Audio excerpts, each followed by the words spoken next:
I'm gonna be.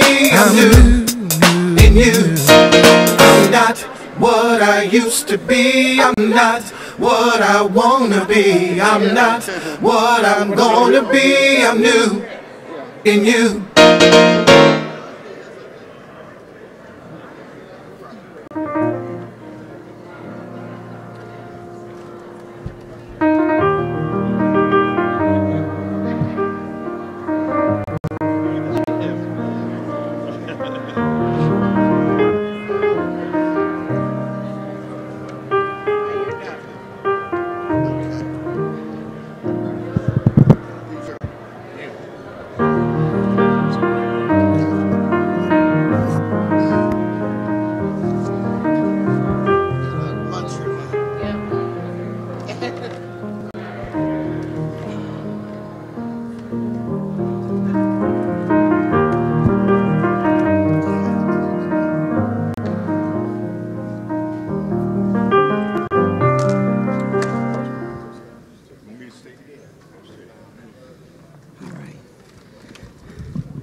I'll stay here until I have you.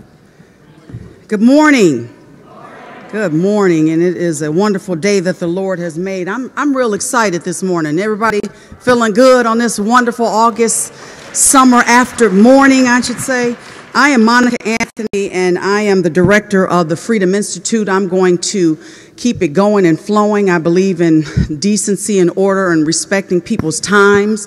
And so you are in the right place. This is the right time, and we are getting started pretty much on time. Amen? So our purpose is to introduce you to the Dr. Ron Walters National Town Hall. If you look in your program, we did a bio on Dr. Walters. We didn't want people coming in thinking he was going to be here. He is deceased. He was a phenomenal intellectualist and scholar and author and world-renowned just human being. And it started in his youth. And interestingly enough, so many of the people that we've brought to you today, it started in their youth. So it's something about those that are called and chosen. And so Dr. Walters, Reverend Anthony, who founded the Freedom Institute about 16 years ago, the year of Dr. Walters' passing, he was a board member, an advisory board member, and a frequent participant of our national town halls. With every Freedom Weekend, we would do a national town hall discussion, something provocative, something current, something dealing with the issues that are impacting our community. And so when Dr. Walters passed in 2010, Reverend Anthony thought it only fitting to honor him by naming the town hall after him. And we brought his widow in, and she authorized it and approved it, and ever since then, this has become the Dr. Ron Walters National Town Hall. So again, we just want to acknowledge Dr. Walters for who and what he was and pay homage and tribute to his legacy. The purpose of today, yes, he is worthy of that. Today, we are addressing something that a lot of you are familiar with. If you are 50 and older in the building, some of you are familiar with, because if you're not quite that old, there was a movie that came out recently called Detroit.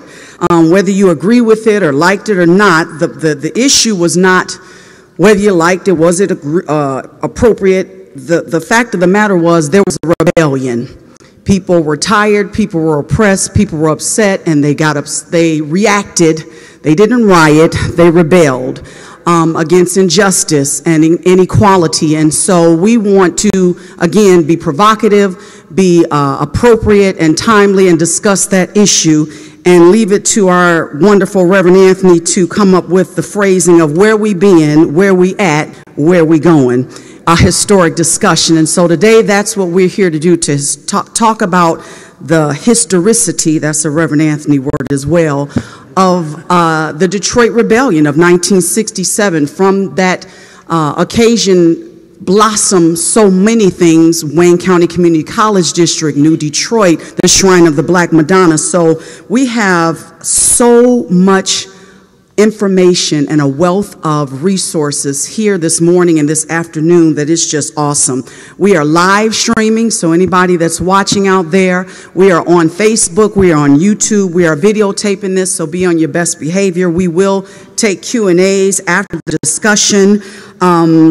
I am now going to acknowledge and have our sponsors to come up. So you got a beautiful, healthy, semi-healthy continental breakfast this morning. We got a hot meal and lunch. And raise your hand if you paid at the door. No, nobody paid for lunch? You mean we eating free today? Well, we're eating free because we have generous sponsors. And they're local. These are City of Detroit-based organizations. We have Chemico, we have Wayne County Community College District, and we have Wayne State University, and they deserve recognition because the marketing, everything that it took to bring this together is not free. And so we always want to acknowledge our sponsors, and the best way to acknowledge them is to support them. And so at this time, I'm going to ask Brother Samuel Spencer, who's the Chief Financial Officer with Chemico, to come up and make remarks. Please indulge them. Again, they're your sponsors. Following Mr. Spencer will be Dr. Curtis Ivory with the Wayne County Community College District, and then Dr. President Wilson of Wayne State University. Thank you.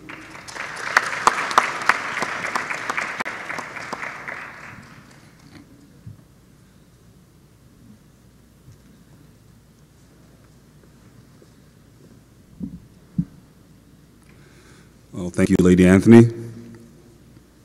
Hello, everyone. My name is Sam Spencer. I'm the newly appointed CFO, Chief Procurement Officer, and Head of M&A at Chemico Group, and we're a proud sponsor of today's events. For those who are not familiar with the company, Chemico is one of the largest minority-owned chemical management and distribution companies in the U.S. It employs almost 400 people, and we're across 22 states, 3 countries, and we generate almost $120 million in sales. The company grew from a 3-person startup led by Leon Richardson, who many of you may know, into an international recognized player in the chemical and environmental services space. Now, Chemico has received numerous awards, including General Motors Supplier of the Year 7 years in a row, recently recognized by Toyota Motor North America with a Superior Award. That's Toyota's highest honor for performance. And these accolades all demonstrate the company's commitment to hard work, excellence, and the true strength of the diverse supplier relationship. Now, Chemico also believes in paying it forward. We support other minority businesses, and last year we spent almost $11 million with other MBEs, so other minorities. So we do believe in circulating that dollar among our communities because it makes us stronger.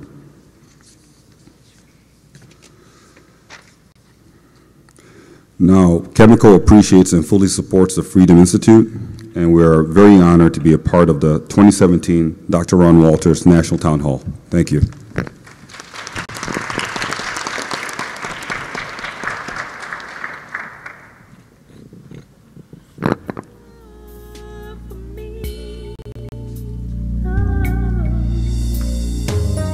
you like to say your remarks from there? All right, Dr. Ivory, Chancellor of Wayne County Community College District.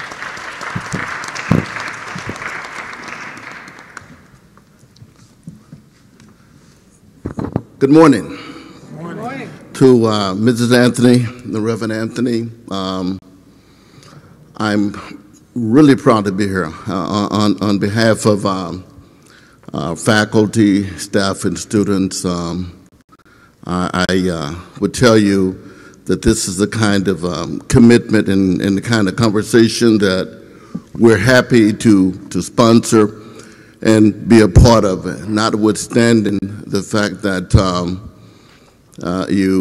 we find it hard to say no to Reverend Anthony, don't we? Even though it's a Saturday morning. No, we're committed to the community. We're committed to making things happen. We hope that we've done a good job of making you proud, because that's what we want to do. We want to be a beacon of hope for all that we represent. We've been among the fastest growing community colleges in the country over the last several years. On every index, we do extremely well. A lot of hard work, but we recognize the importance of being part of the community. We recognize that if we're going to be a great city, we have to have a great educational system. And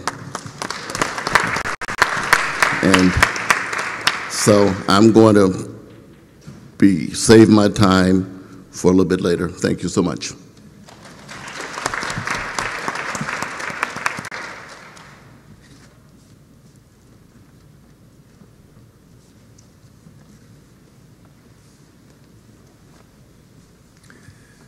Well, good morning, everyone. I'm Roy Wilson, President of Wayne State. First of all, I want to thank Reverend Dr. Wendell Anthony for bringing the sponsorship opportunity to my attention and for inviting me to speak to you today. Dr. Ron Walters was a distinguished scholar, author, and civil rights activist. His efforts as an educator, political activator, civil rights advocate left an indelible mark on our nation. It's essential that we take occasions such as this town hall to gather and have these important dialogues where we reflect on the past and have open discussions about ways to move forward, particularly now. And thank you for allowing me to be part of the conversation. As we look back over the past 50 years since the civil uprising in Detroit, I hope that we draw from the lessons of the past and incorporate our learning into building pathways toward a better Detroit for all of its citizens. Now, Wayne State will be marking an important anniversary of its own this coming year. We'll be celebrating a sesquicentennial in 2018. That means 150 years since our founding just up the road in Midtown. And ever since our founding, so many years ago, we've remained an integral part of helping Detroit and Detroiters move forward. Let me just say that 50 years ago, Detroit saw its darkest days, but sometimes it's from these experiences like this that we learn and we grow. We have a ways to go, but today, I believe, it's much brighter than 1967. People are coming together, like this gathering today, to build understanding and connection. We must continue these efforts, whether we're in higher education or politics or starting a business. In our collective efforts, what we do together today can help Detroit on a path to becoming a national leader and fostering opportunities for all its people for the next 50 years. And once again, thank you for the opportunity to participate in today's discussion. Wayne State, I assure you, understands its responsibility and embraces its role in moving Detroit forward into the future. Thank you very much.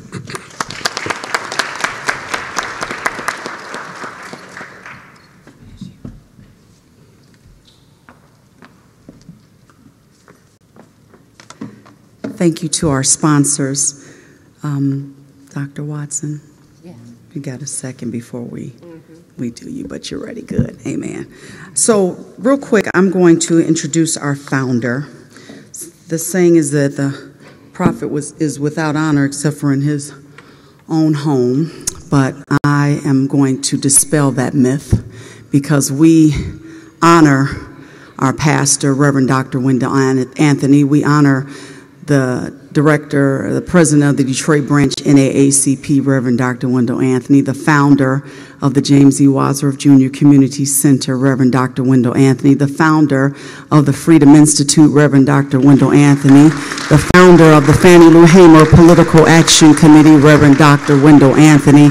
And like I said earlier about that burning that started in the youth, his started in his youth as well, when in elementary school, somebody had messed up and the principal said nobody was going to recess, and Reverend Anthony held his first protest and everyone went to recess. And so it's something about people who God just touches in their youth, and then they respond to that call and that fire. And I think it never leaves you, that itching, that burning desire. And it continued through Central High School. It continued through Wayne State University, through Marygrove University, through Fellowship Chapel, through the Broad Street Presbyterian group that he started. Everything he touches, he has a vision, and it just grows and blossoms. And I think personally that it's because he has a heart of gold, and he really does care about the people. And so you are not without honor. We see you even when you don't take out the trash and make us angry. We still see you, and we honor you, and we say thank you for having that heart of gold. That's a wife privilege. Amen. You was doing all right up until the end. You was doing all right up until you got into all of that. Let me say good morning to all of you and to welcome you here on behalf of the Freedom Institute, NAACP, WC3D, and Wayne State University, and Chemical, and everybody that's here. I thank you. I thank Lady Monica Anthony. Give her a hand for the work that she does. I appreciate that so much. I'm not going to be long, but I do want to say we could not do this without the support and assistance of people who believe in the work that we do, i.e., Chemical Maze. I appreciate Leon Richardson and his friendship and the work that he does as a major minority supplier for many companies, and he's employing many of our people. So we acknowledge him and acknowledge, of course, WC3, Dr. Curtis Ivory. We really need to know what WC3D is doing. Do y'all know they train firefighters? Do y'all know they train folk in skilled trades? Do y'all know they have one of the best dental facilities around? I mean, for the community. So, and a lot of us don't know that, and we need to get to know what we have in our community. And of course, as an alumni of Wayne State University, as many of us are. How many went to Wayne? Raise your hand in here. See that? How many of y'all went to WC3 or know somebody that went to WC3 or got somebody in your family WC? See, I mean, so it's a family thing. Wayne State University is, Dr. Wilson, where I cut my teeth back in the day, relative to student activism and all of that. It was one of the most powerful urban institutions and universities in the country. And a lot of us came through Wayne. It was in the center of all of the stuff that was going on here. I know when I first came to Wayne State University from Central High School, I was kind of blown away of the largesse of what I saw and encountering students from everywhere. But it was a rich experience. I'm so glad that I had it, because it's there where I met my professor, one of them at the time, Herb Boyd, who taught me and so many others, and Lonnie Peake, encountered Dan Aldrich, and ran into the likes and the works of Ken Cockrell, and so many others, and Sheila Cockrell back in the day, who were there. You cannot divorce yourself. People try to revise history and try to act like it didn't happen, but certain things we cannot erase. They did happen, and it was there, and it made a difference. And so we know that, and Joanne knows that, and a whole lot of folk know, which is why you're here. But before I move forward, Monica mentioned Ron Walters. I was so pleased to hear from his wife yesterday, his widow, Mrs. Walters, who wanted to thank me and us for keeping his name alive. Ron Walters was a giant, and many of the intellectuals today sat at his feet, and he was a giant in the political world, working with presidents, even the first African-American president as a counselor and as a political advisor to him. And one thing about Ron Walters, he was a great man, but he was a humble man. I remember, I never forget, some of you may recall when the Greektown Hotel was being built, and we were doing Freedom Weekends, and he came in, and the elevator was not working. I think they had about 13 or 14 floors in that building, and he had to go way up, and we didn't know that the elevator was not working. Dr. Walters had come in, paid his own way in, came into Detroit, went to the hotel, checked himself in, and then I found out later that Dr. Walters, he walked all of those steps up and down and never said a word about it. And he did that the whole weekend, and because the elevators went out. I remember that so well, and we found out through them that he had done that. That's the kind of man he was. Let's give him a hand. In his absence, he's a great man, and I know Earl Henderson, who's going to be speaking later, knows him because he worked with him, and he was one of his instructors and a good mentor for him. But I have something I want to present to our sponsors. I'm going to ask if you would come forward, Dr. Wilson, and Chemical and Dr. Chancellor Ivory. If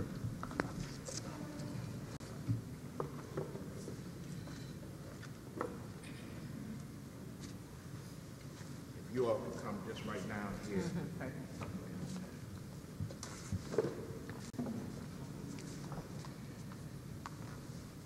Right over here. Can't give you much, but I can give you something. In addition to saying thank you, we just wanted to give them something by virtue of this day. So, and all the awards say the same thing, and I'll read Dr. Ivory's Freedom Institute Awards, Dr. Curtis Ivory, Chancellor WC3D, co-sponsor Dr. Ron Walters, National Town Hall, a special thanks, August 26, 2017, and with Dr. Martin Luther King Jr.'s quote, life's most persistent and urgent question is, what are you doing for others? And so we appreciate what you've done for us.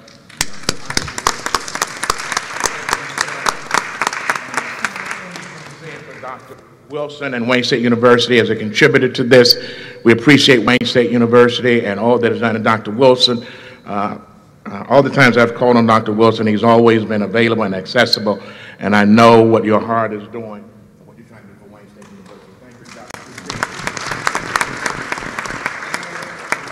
Dr. Leon, I know he's not here, but you're here, and so you carry that back to him and say that we appreciate what Chemical is doing in our community. Let's give them a hand. Thank you, sponsors. We appreciate you. And we have some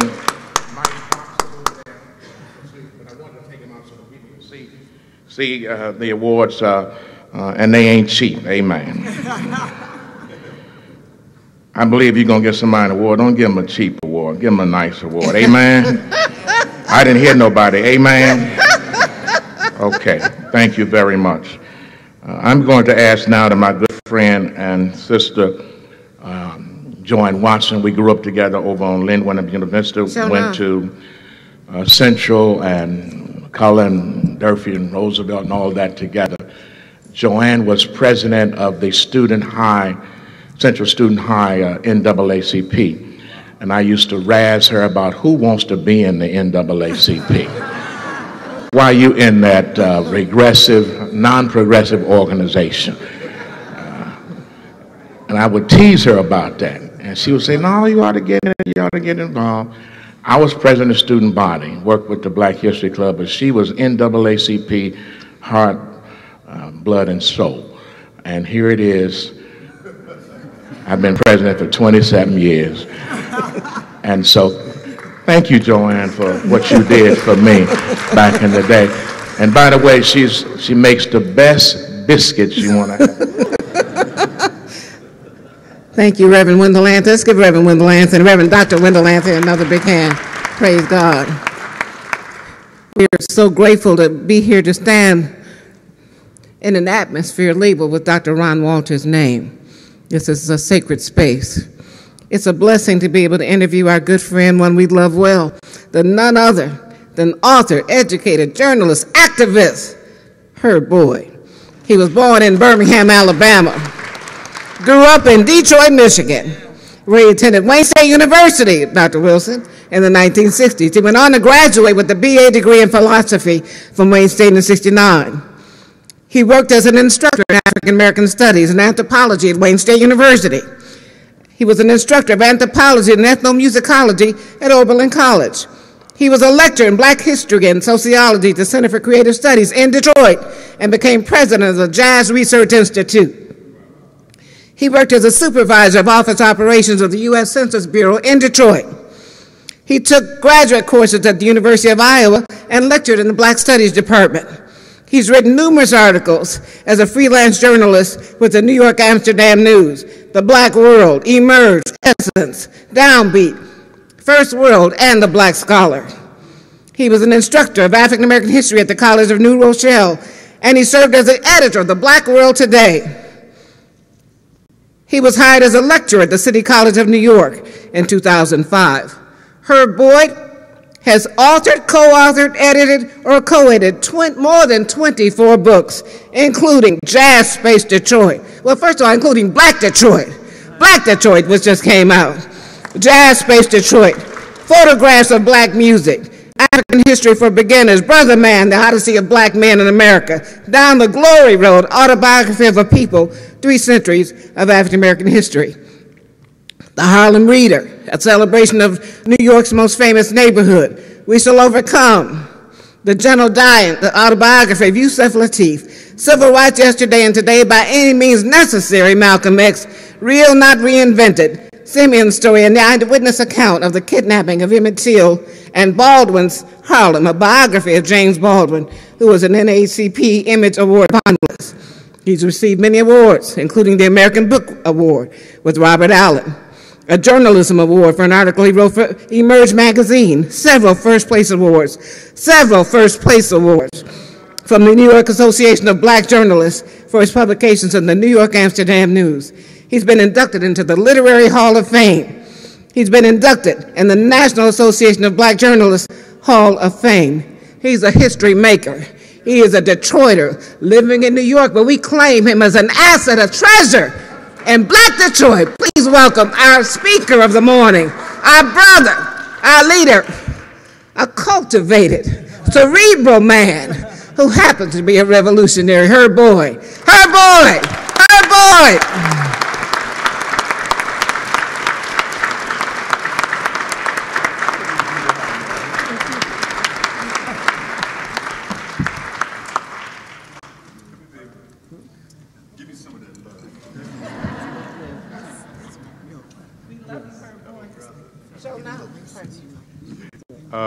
Joanne, one of my favorite books is Wretched of the Earth. Come on now. Danny France Fanon. Say it. The introduction was written by Jean-Paul Sartre. The introduction almost is longer than the book. I'm reminded of that, Joanne. But that's just such a glorious introduction. And, you know, she wrote the foreword to my book. So I think it's pretty apropos that she would be given this responsibility to kind of reintroduce me to my favorite city.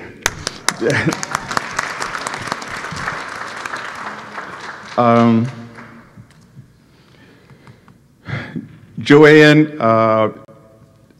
people remark about the book in so many splendid ways, but one of the best compliments that I received was that not only is she very precise and concise, but she has a certain kind of eloquence in the whole faith aspect.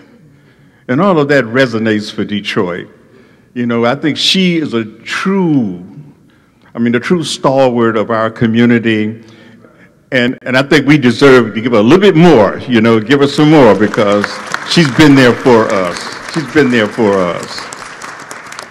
You know, one of the things about, this men's weekend, of course, it could not happen without our sisters, right? And it's so remarkable to see the exemplary of that is Lady M.G. Anthony and her husband. They personify, you know, how a husband and wife can come together. And I walked out here and I saw this place here. I say, my goodness, this is a palace. It's an edifice of not words befitting. What used to be dope land is now hope land. This is very, very important development here. And I always welcome an opportunity to come back to the city. I've been coming back now almost on an every other week basis with the publication of Black Detroit, a people's history of self-determination. I mean, just the other day, check this out. I got a review that came from the Utah Review. Utah. Professor Wilson, does that put me beyond the Book of Mormon? Again, thank you, Reverend Dr. Anthony, and your very, very lovely and informed wife, and all of these distinguished people behind me.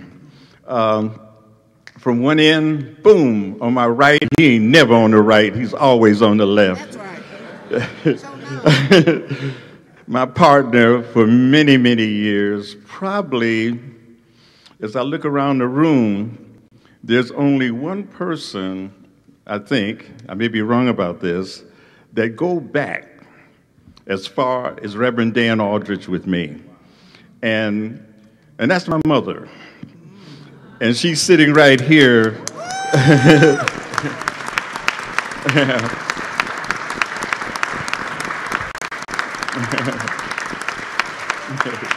All the way back, huh, Shirley? Hey, dig it. Hey, I told her, I say, you know, I'm going out to the Fellowship Chapel.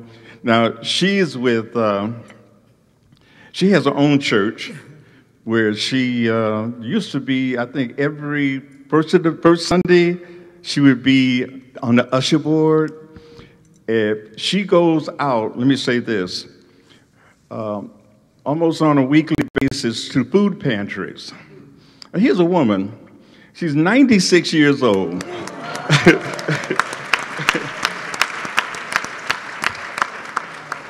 But have this kind of energy and desire, the interest of her people. She goes to the food pantries and rescues this food and brings it back to the senior citizens complex where people who cannot make that journey. I mean, she drives to do this, you know. Not at night, y'all, not at night. I hope not at night. But she was determined to be at every event that I've had so far, and I was just hoping, one of my prayers, Reverend Anthony, one of the prayers that I had was that I would finish that book while she's still with us. And it came through. And if you read closely in the book, you can see there's a narrative thread. Yeah. And it's reading between the lines, well, not between the lies, y'all. Come on now. I'll leave that for Donald Trump. Read between the lines, you can see that my mother resonates almost in every chapter. Because when you start talking about, you know, this is Men's Weekend, we're looking at the Ron Walters, Professor Ron Walters, who was near and dear to me. Yes. He died 7 years ago. About a couple of years before his death, I had an opportunity to be with him at Howard University. We were summoned there.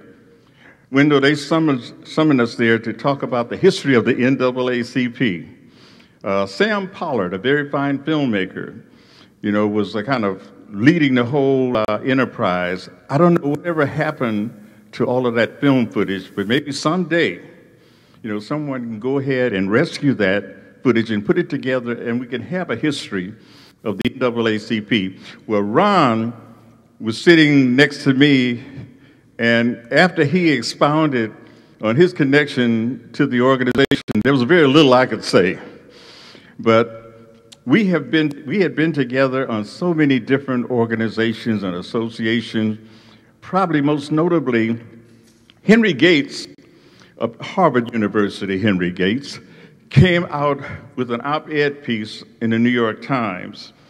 And a number of us so-called scholars and intellectuals took exception to his particular conclusions about the transatlantic slave trade, and where he tried to drop most of kind of the villains of this whole process from his perspective was the paramount chiefs in Africa. I mean, what you going to do, exonerate Belgium, exonerate, England and France and Spain, and particularly Portugal, and just drop the whole weight of this here very infamous period of world history and drop it on the paramount chiefs. So we took exception to that, and so we drafted a letter, and one of the first people to sign that letter was Professor Ron Walters. And that was just kind of like typical of the kind of outlook, perspective, philosophical, ideological perspective that man had. One of the things about having an opportunity to talk to you about Black Detroit, and I was looking at we kind of joked about the theme, Ebenkola, you're talking about, where you been, where you at, and where you going. And I wish Geneva Smithman was here. She would have a great fun parsing that one in terms of like dealing with Black English. Well, we done that, One of the things about, where we've been, let me say this here. I could talk to you for the rest of the afternoon about where we've been. And where we've been, gang, we can go all the way back to when the so-called Black Prince arrived, 1701, Cadillac. Yeah, but there was another man out there, too, who had a car named after him, Pontiac. So you talk about this here cultural collision that occurred at that time, the whole interlopers that came in from France, here's Cadillac coming in, and of course the indigenous population, of course we can't ignore them when we begin to talk about the history of this country. So often the Native Americans are just absolutely ignored. There's no discussion whatsoever. And when they are talked about, they talk about the so-called 5 civilized tribes. In other words, they got to have even condition, their situation. But Pontiac was here before Cadillac. Maybe not on the assembly line, but certainly when it comes to the indigenous population in this here neck of the woods. So when we talk about being somewhere, we came in the 1730s, the first fugitive slaves, were running away and ended up in this part of the country. Cadillac was dead by then, so we certainly cannot be blamed as we can blame Columbus in terms of the whole opening up the spigot and allow, all of these people, these captives, we call them African captives, not so much African slaves, but African captives who were brought to this country, involuntarily, in the sweat, blood, and toil that they gave to building this nation. We're slowly beginning to recognize that. I saw one of the young men out there, he had reparations, on his shirt there. Of all the words on your particular T-shirt, that's the most important one for me, the reparations. We need to have that. That's right. And Reparations Ray, Joanne, we remember very well, how instrumental he was in leading that particular crusade and campaign. So we've been here in the beginning, and you can go back to William Lambert. That's right. And you can go back to George D. Baptiste, Jermaine? Say it. You can go back to William Webb and Madison Lightfoot and John and Fannie Richards. All the way, we can go back to looking at Lucy and Thornton Blackburn in terms of the Blackburn affair. Right. We were there. That's right. We were there struggling, against the very oppressive conditions that exist right here in Detroit. A lot of people don't realize that slavery was right here in the city of Detroit. That's right. We had some principal and some of the street names out there. You know, you can look at even Lewis Cass and Woodward, Woodward Avenue, and Macomb, and Joseph Campo. You know, talk about these slave holders. That's right. You know, not slave masters, slave holders. That's right. One of the things about looking back, and we've been there, we were there in 1830s when the first race riot broke out in this city, and we struggled against the iniquitous aspects of so-called law enforcement at that time, which were virtually non-existent. In 1863, when they had the draft riot in New York City, well, we had a draft riot right here in Detroit, too. Talk about it. You know, we can go back to the 1870s, 1880s, the Pelham family. We've been there. And Alfred Pelham, who I got to know in his last days, and how instrumental he was in keeping count on the money, you know, what was going down from a financial standpoint. But it was an illustrious family that Mr. Pelham came for. The first black newspaper in the city of any real significance came out of the Pelham genius. Well, you know, so the Pelham family is the beginning of a so-called black elite, right on down to James Cole. That's right. Into the Diggs family. We can go back to the turn of the century, you know, when the whole industrialization of this country was beginning to proceed. Well, we were there. We were at the point of production in the very beginning. Detroit, at one time, was a major stove builder in this country. In terms of working on the docks of the city, we were there. You know, it was working on those ships. We were there for that. The paving the roads, the cutting down the trees, the building up the city. Even when you look at downtown Detroit, as it's developing now, let's look at the seeds, though. Let's go back. Because sometimes, as a Native American said, that you thought you were burying us, but really you were just planting the seeds. Because out of this here grew this here kind of self-determination that certainly if you go to the 1920s when Henry Ford, you know, made his offer, $5 a day, well, we've been there. That's right. We heard that call. The Chicago Defender put it out. And it was an influx. Such a flood of people came in from Alabama principally, because it's a straight line migration. That's right. Straight on up. The people on the eastern seaboard, you know, they're coming from Georgia and Florida. They ended up in Philadelphia, New York City, Washington, D.C., Virginia, what have you.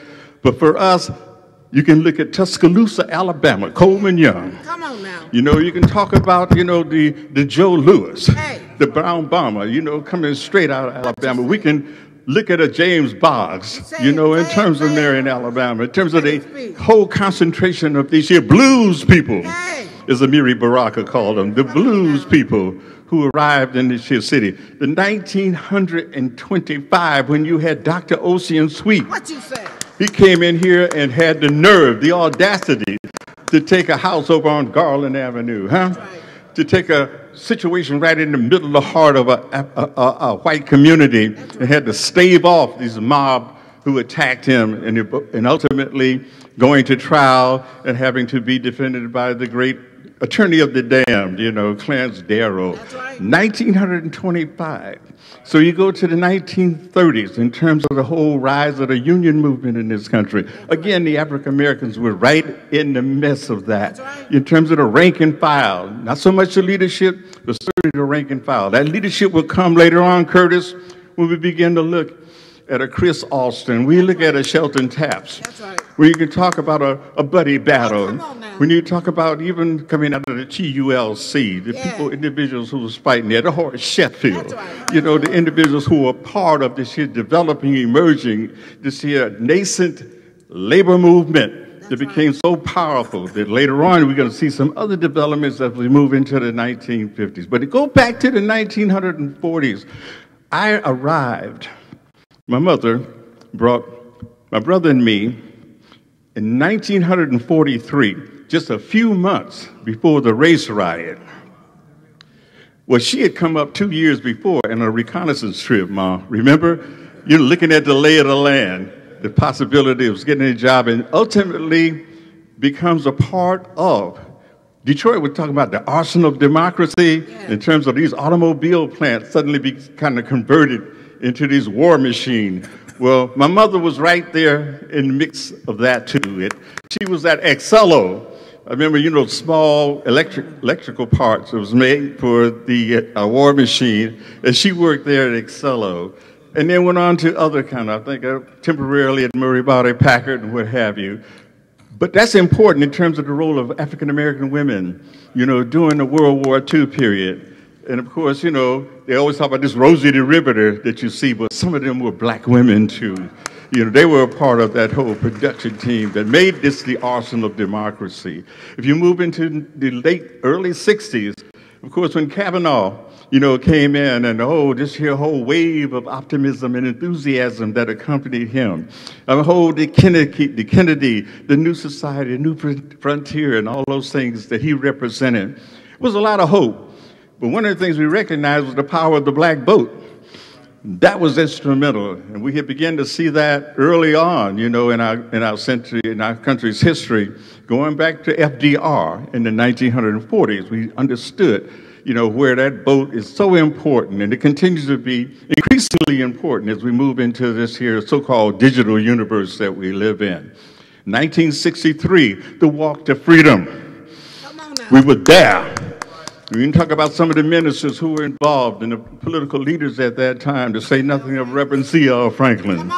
You know, when then James Del Rio, you know, when Benjamin McFall, you know, these individuals who was out front, you know, saying that this was a dry run, this is a dress rehearsal for the Great March in Washington in 1963. People forget all about that.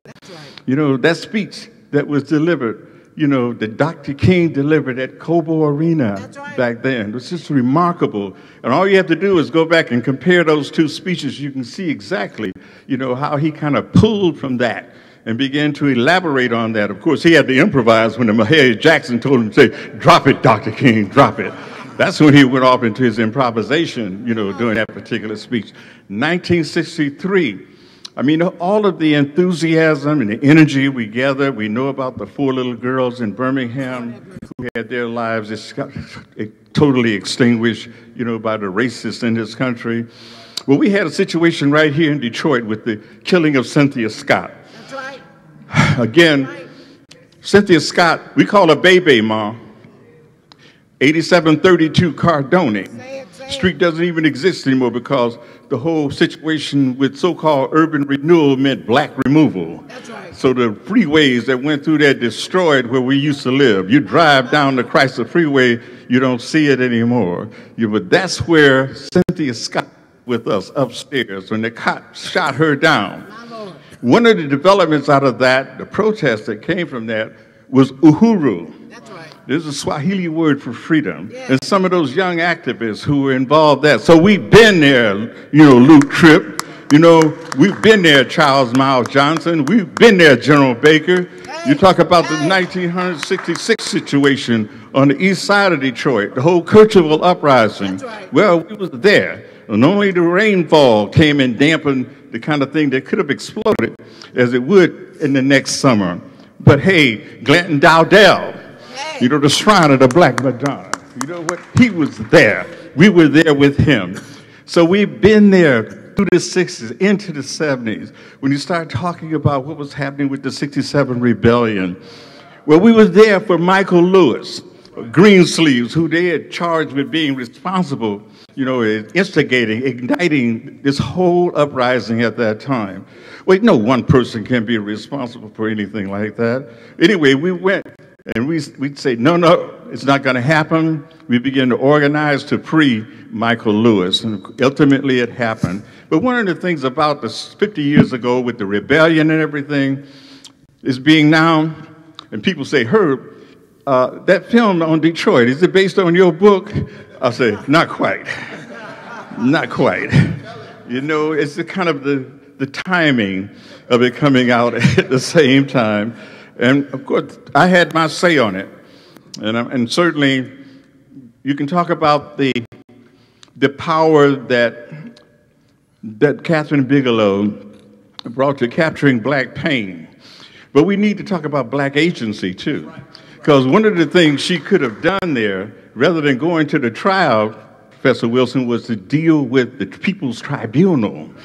I think that was a solid development, and I don't think anyone on this panel can speak more authoritatively to that than Reverend Dan Aldridge, you know, in terms of what he and Lonnie Peake and Kurt Slaughter and Story, I mean, all of the people who were pulled together. So when we look back and look at the 1970s, the early 70s, one of the reactions to the rebellion in terms of the People's Tribunal was the intensification of the whole law enforcement agency in this city. And we know that stress would be the next thing, the next mix on the scene. We had to deal with the eradication and fight against stress, stop the robberies and enjoy safe streets. No way in the world. So when we talk about Ben, well, we've been Hayward Brown, you know, we've been Mark Bethune, we've been Johnny Boyd, we've been there. We were there, Melba Joyce, but we were there.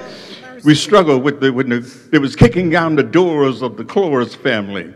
You know, we were there for that. Coleman Young came in on the heels and the wings of that. Boom, knocked it right. The first black mayor. For 20 years, he held that post. And I finally see they kind of removed some of the stain on him in terms of the whole bankruptcy situation. You're going to blame it on one administration. It's an accumulative process, one we saw happening over the years. In fact, what I do in Black Detroit, I trace the whole evolution in terms of the socioeconomic situation and the cultural scene. Because when we look back to Dudley Randall in Broadside Press.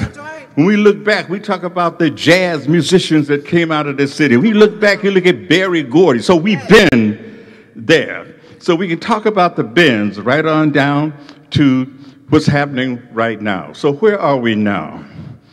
I don't have to address that, you know, too passionately, because I have a group behind me and a group that's coming in session 2 that will deal with these issues far more concretely than I can. But never mind about looking down the road, because I'm a Sankofa. The Sankofa bird is one that faces forward, you know, and looks back. This is something I tried to instill upon my students once upon a time at Wayne State University. You know, because Wayne State University, and Wendell, you're absolutely right, it was a hotbed of political activism. You cannot talk about any of the major political formations, and I think some of the energy came from the People's Tribunal in terms of the emergence and the kind of power exerted by the Shrine of the Black Madonna, the Republic of New Africa, the League of Revolutionary Black Workers, the Dodge Revolutionary Union Movement, and even a revived Nation of Islam. And certainly when I look back, I always look back to Malcolm. That's right. Malcolm came into my life at the time and totally converted me. I mean, he was as awe-inspiring as looking at this particular edifice here. You know, he just said, look here, I have a way for you. I have a strategy, some ideas. When you heard him over there, when I look back to Linwood Avenue and going to the mosque there and hearing him each time he came to town. You know, coming out of the prison in 1952, within 4 years, boop, he's at the very top, the spokesperson for the Nation of Islam. But okay, right back to Black Bottom, because when you look back, that's where Elijah Poole became Elijah Muhammad. And the whole emergence, you know. Somebody was talking about the Garvey movement. Well, Marcus Garvey came twice to the city of Detroit. I hung out many an evening with Joseph Zamte, Mr. John Zamte, at his shop. He had an African import and export shop on Woodward Avenue, the 6 Mile Road. So when I look back, you're looking back to these here powerful individuals from a political standpoint, from a religious standpoint, Robert Bradby, all the way back to Second Baptist Church. That's right. I take the church all the way back because the church is a refuge. It's our sanctuary. I remember Reverend Wadsworth and some of the Charles Butler, you know, some of these individuals who are part, you know, of our religious faith and tradition. One of the things about looking down the road, I was looking at this Utah Review again, and I'll end with this. Here's somebody way out there on the other side of the Rocky Mountains in the land of Mormons talking about the importance of a film that's coming out.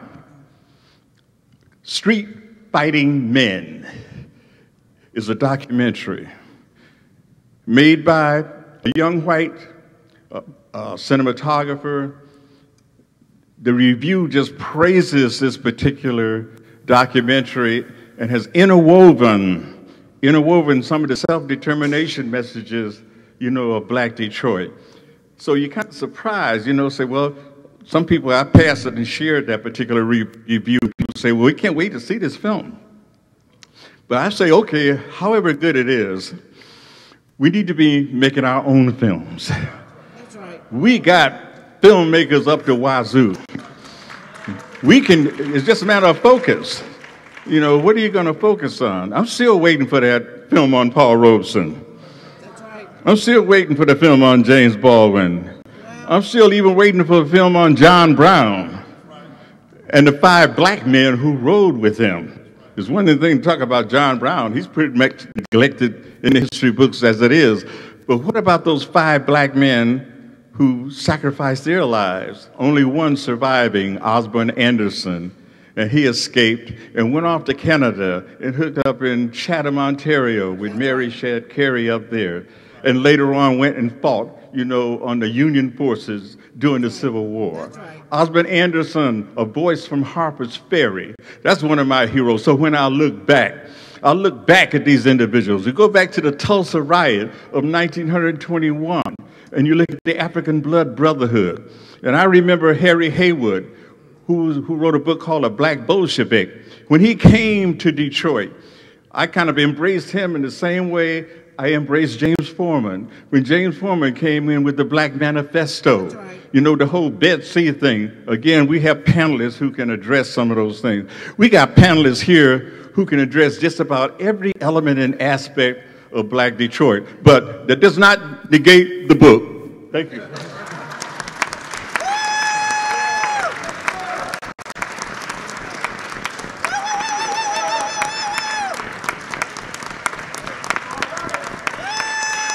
I want to thank Herb, and he ain't finished. He just scratched it. And listening to him is so refreshing. It was like drinking water. Right. It just rolls off of you, and it's just rich to be in the presence of people who have so much knowledge, and you just want to sop it up. I remember when I was blessed to meet Nelson Mandela right after he got out of prison in his backyard. And I was so excited. I'm from Linwood and Buena Vista. Wow. And I'm in Soweto meeting Nelson Mandela. I've worn free Mandela pins, marched against apartheid. And I'm in his backyard getting ready to meet Nelson Mandela. Come on now. And as I'm standing there was about 20 of us, but I was the first one off of the bus to go to his house. And I had the opportunity to stand there by myself. My Lord. And as I was standing there, he was running out the back door. We couldn't even go into his house because it was the same house that he and Winnie had their wedding in, too small to accommodate 20 of us. And so he comes running out, tall, slender, handsome, dressed in a pinstripe suit, blue tie, light blue shirt. Got this image right, and here I am. And he's saying, thank you, thank you, thank you, thank you, thank you, thank you for coming to my home. I was blown away. I said, no, Mr. Mandela, please, sir, don't. It is not for you to thank me.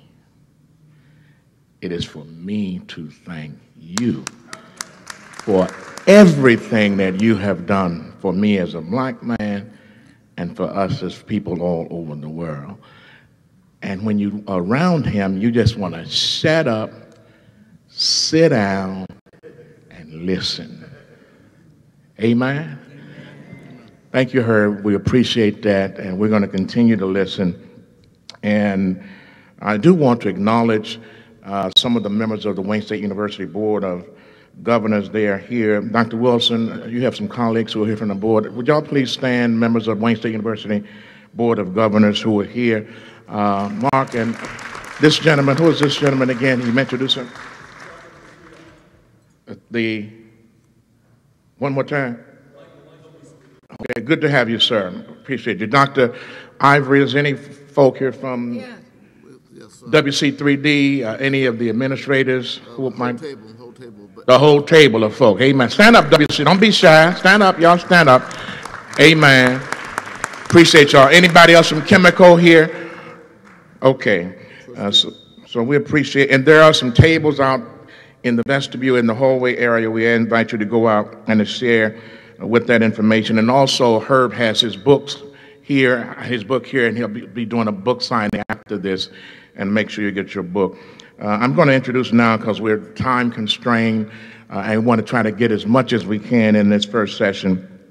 But we're pleased to, and I want to give Wayne State University a suggestion. Since y'all sitting here,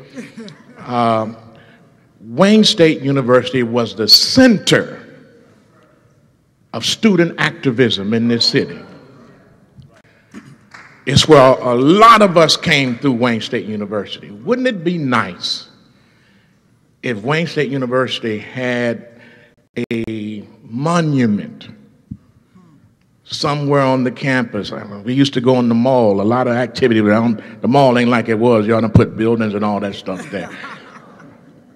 But a monument or a symbol as the symbol of student activism in the 60s.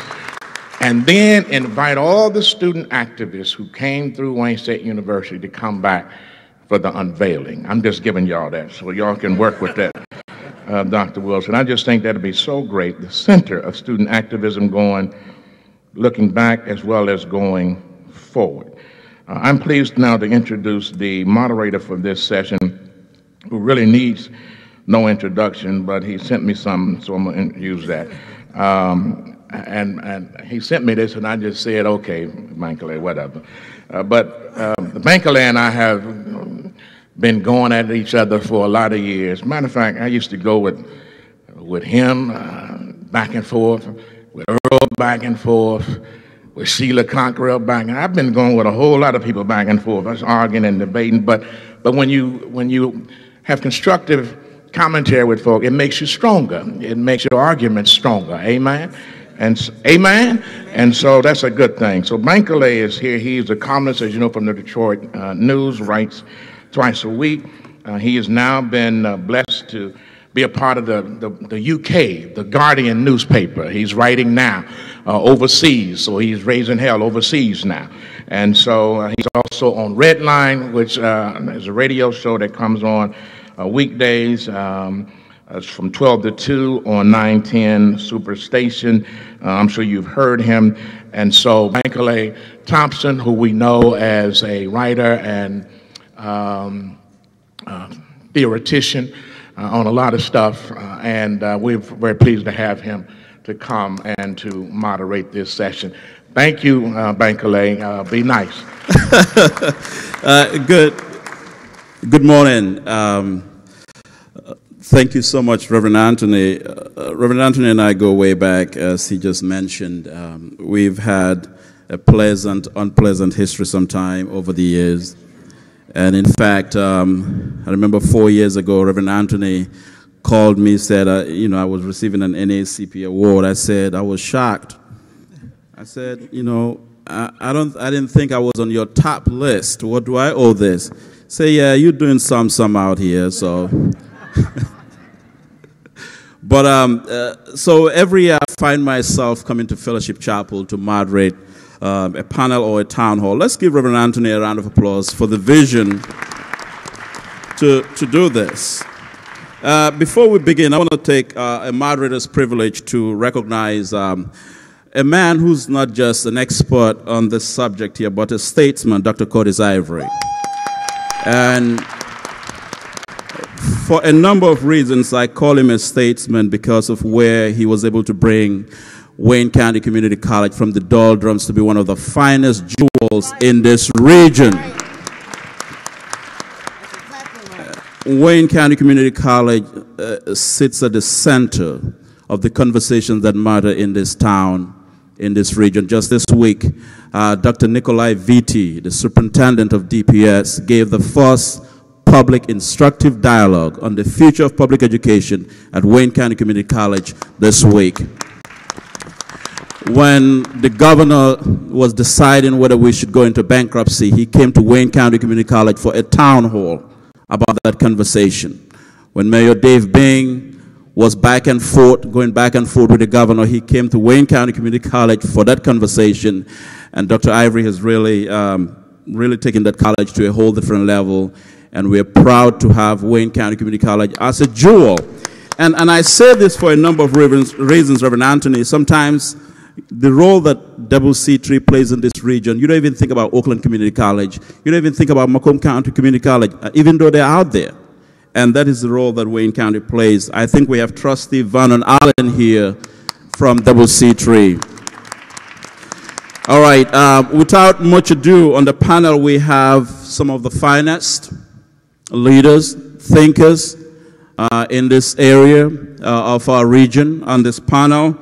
I've already talked about Dr. Curtis Ivory, the Chancellor of Wayne County Community College. The Honorable Joan Watson, former member of the Detroit City Council, former director of the NAACP, its first female president. The thing about Member Watson is, whether you like her opinion or not, her views are very clear. She's unbossed. She can go into a room and come out uncompromised. And that is what is very distinct about her. So you have to choose and pick when you meet with her what you want to do. But she's very principled. So we really appreciate that of her. And I'm glad to call her a colleague on 9-10 a.m. In fact, she has a big announcement coming up. You're going to be hearing a lot. It's going to be a lot of hell raising from Joan Watson in this town on 9-10 a.m. But it's all part of bringing Detroit. It's all part of moving Detroit forward. Cardinal Mbaye Chu, I've had a very interesting journey in Detroit. I'm a columnist now at the Detroit News, now with The Guardian. In fact, on Monday, you can read my review in The Guardian of the Detroit movie. Cardinal Mbaye Chu and I used to get together at least once a month when I was editor of the Michigan Citizen, before I became editor of the Michigan Chronicle, as the leader of the Shrine of the Black Madonna, and is a man who understands the city and his opinion matters. Shirley Stancato, I think it's important that she's here. She's the CEO of New Detroit. And the thing that is unique about New Detroit is that it came out of the ashes of 67. And that's where New Detroit came out of. And New Detroit today stands as that organization that is building bridges but also speaking truth to power. Next to Shirley Stancato is Sheila Cockrell, who also needs no introduction. When she was on the city council, whether you like her views or not, she was very clear about what she stands for and what she believed in. Sheila Cockrell served for a long time as a member of the city council, and she was married to the legendary Ken Cockrell Sr. One of the most, when you watch, and Sheila and I have talked about this, she shared some videos with me. When you watched the videos of Ken Cockrell Sr., he was not only way ahead of his time, but one of the most brilliant minds to come out of Detroit. And I honestly do not believe that Ken Cockrell Sr. has gotten the due that he deserves. He was eloquent. He was brilliant. He was progressive. He could take you into Shakespeare. He could take you into he could take you anywhere, Franz Ferdinand, and he will make his case. But he was dangerous. He was a lawyer. And that is what is so powerful about the late Ken Cockrell Sr. And of course, next to him, we have Keith Bennett. Keith Bennett flipped the script. Now, if you don't know what flip the script is, you need to go spend a day with Keith Bennett. We talk about Detroit coming back a lot. There's a lot of conversation. Reverend, I was saying yesterday at an event that, people, I get these emails. Why don't you spend your time? Why don't you write about this? Why are you always talking about poverty? You're always starting something. I'm tired of reading. I said, well, you don't have to read me. Honestly, you don't. You open the Detroit News on Monday and Thursday, please, if you don't like what I'm reading, move on. You can turn the page. But I'm saying that to say that for Detroit to come back, it has to include voices like Keith Bennett. Because they are at the table. And if you believe that poverty is an illusion, if you believe that poverty doesn't exist, go spend a week with Kid Bennett. He will show you what the real deal is. The real Detroit that is not in the headlines. And of course, next to Kid Bennett is the Reverend Daniel Aldridge, another man that I've come to know for a long time when I was editor of The Citizen, the Mission Chronicle. In fact, I used to call him my personal historian. I'll go visit him at Black Family Development. We'll take time out and spend an hour talking about black history and so forth. And, you know, the thing that Daniel Aldridge doesn't like people to know, but not only is he a brilliant historian, one of the best minds, but he is also the nephew of the legendary Dorothy Height. So civil rights comes through his veins. But, you know, he doesn't brag about it. He doesn't tell you. And so I've presented the abled panel here. Let's give them a round of applause again.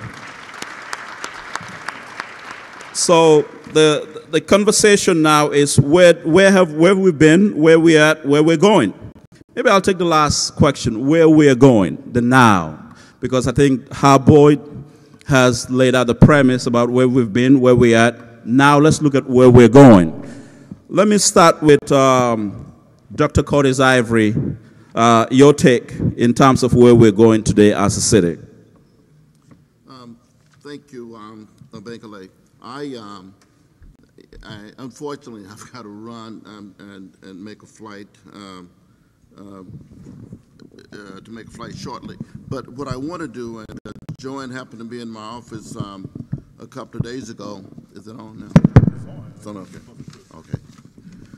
Happened to be in my office a couple of days ago, and I shared with her a book that I have just it's at the publisher as we speak, and I shared some thoughts with her. Matter of fact, she read some of it.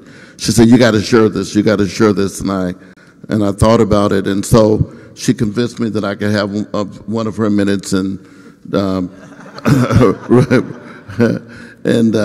Anthony graciously gave me another minute. So what I'm going to do, but you know, after having listened to her Boyd, I almost just want to tear this up and leave it at that, because now I know where, you know, I know where Reverend Anthony got his prophetic style from. Now, I mean, I could have listened to you forever. I mean, I want to come back and just follow you home. Just powerful knowledge there. My book, and I extrapolated this, and I didn't try to have it. It won't make much sense, but maybe it will. But I think it will capture the essence of Reverend Anthony's theme, where we've been, where we're at, and I had to read that twice, Reverend Anthony, and where we're going, and so. And I'll just ask you to indulge me, so I'll read through it and try to make it about 4 minutes, but hopefully give you an essence of my thinking and my feeling. Our spirits are broken. Our hearts are broken. That's the only way I can explain this ongoing heartache, this frustration that we can't seem to shake. 50 years after Brown versus Board of Education, we're still wringing our hands, poring over reams of data and worrying about how to ensure greater opportunities for disadvantaged youth. 50 years after the landmark ruling was supposed to desegregate schools and level the playing field for all of our children, we're still sending minority students to substandard institutions and reserving the best for the suburban, the wealthy, the privileged. And there doesn't seem to be any way out. The fact is, school districts around the country are more divided than ever around racial and poverty lines. Instead of moving at the fast forward pace we had expected, we're in the reverse mode. We had a plan, but somewhere along the way, it collapsed. How could this possibly have happened? Why do we seem to be stuck? I've searched for answers in academic journals, studies, and books about urban renewal to no avail. I find myself asking the same questions over and over. How did we let 5 decades of auspicious goals slip past us? Meanwhile, urban youth are still trapped in schools with overcrowded classrooms, often in buildings with ceilings that leak. They're given used or tattered textbooks, or oftentimes no textbooks. They don't have sufficient supplies or ongoing computer access. They're not being provided with the tools necessary to prepare them to compete in a global marketplace. It is as if they're in a time-warped era. I recognize the similarities because I know them all too well. I grew up in the Texas Panhandle, one of the most segregated communities in the country. The school I attended was a small, lackluster building near a narrow row of clapboard houses on the colored side of town. We studied lessons from hand-me-down textbooks and played football in barren, grassless fields. My family and I lived in Amarillo in what was known back then as the Dust Bowl. While storms of dust were a regular part of our lives, and I still recall scrambling for shelter at the first sign of high winds. But in a weird way, those storms were a scapegoat. To this day, I believe they served as a distraction that took our minds off of the harsher realities surrounding us: pervasive unemployment, blatant discrimination. Blinded by the dust, we blocked out our real problems, always waiting for a glimmer of hope. Then one morning it happened. I was heading to school when I noticed a group of old folks sitting on porches, chatting and hugging each other, some of them with tears streaming down their cheeks. It was 1954, and Brown versus Board of Education decision had been rendered. In my community, you would have thought it was Christmas. Everyone was overjoyed and everyone was talking about it. The Negro children of Amarillo would be going to school with white children, they whispered. They were going to be bused to shiny new facilities. They said all of this with a smile. In the midst of their daily struggles and fears of swirling storms, all anyone could think about was that the lives of young folk were about to change. I was still in elementary school at the time, but even I understood the enormity of this shocking court ruling. Although I didn't fully comprehend all of its inequities, all of the inequities around us. I was old enough to absorb the notion that as a colored child, I was considered intellectually inferior. So I was eager to prove this opportunity, to prove my academic prowess at a bigger and better school. Sadly, I never got the chance. It took a while for desegregation plans to be finalized, and by then, I was on the way to college.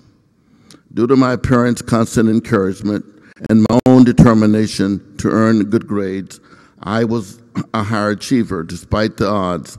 I didn't need incentives. I was a poor child who made it out of the Dust Bowl on my own.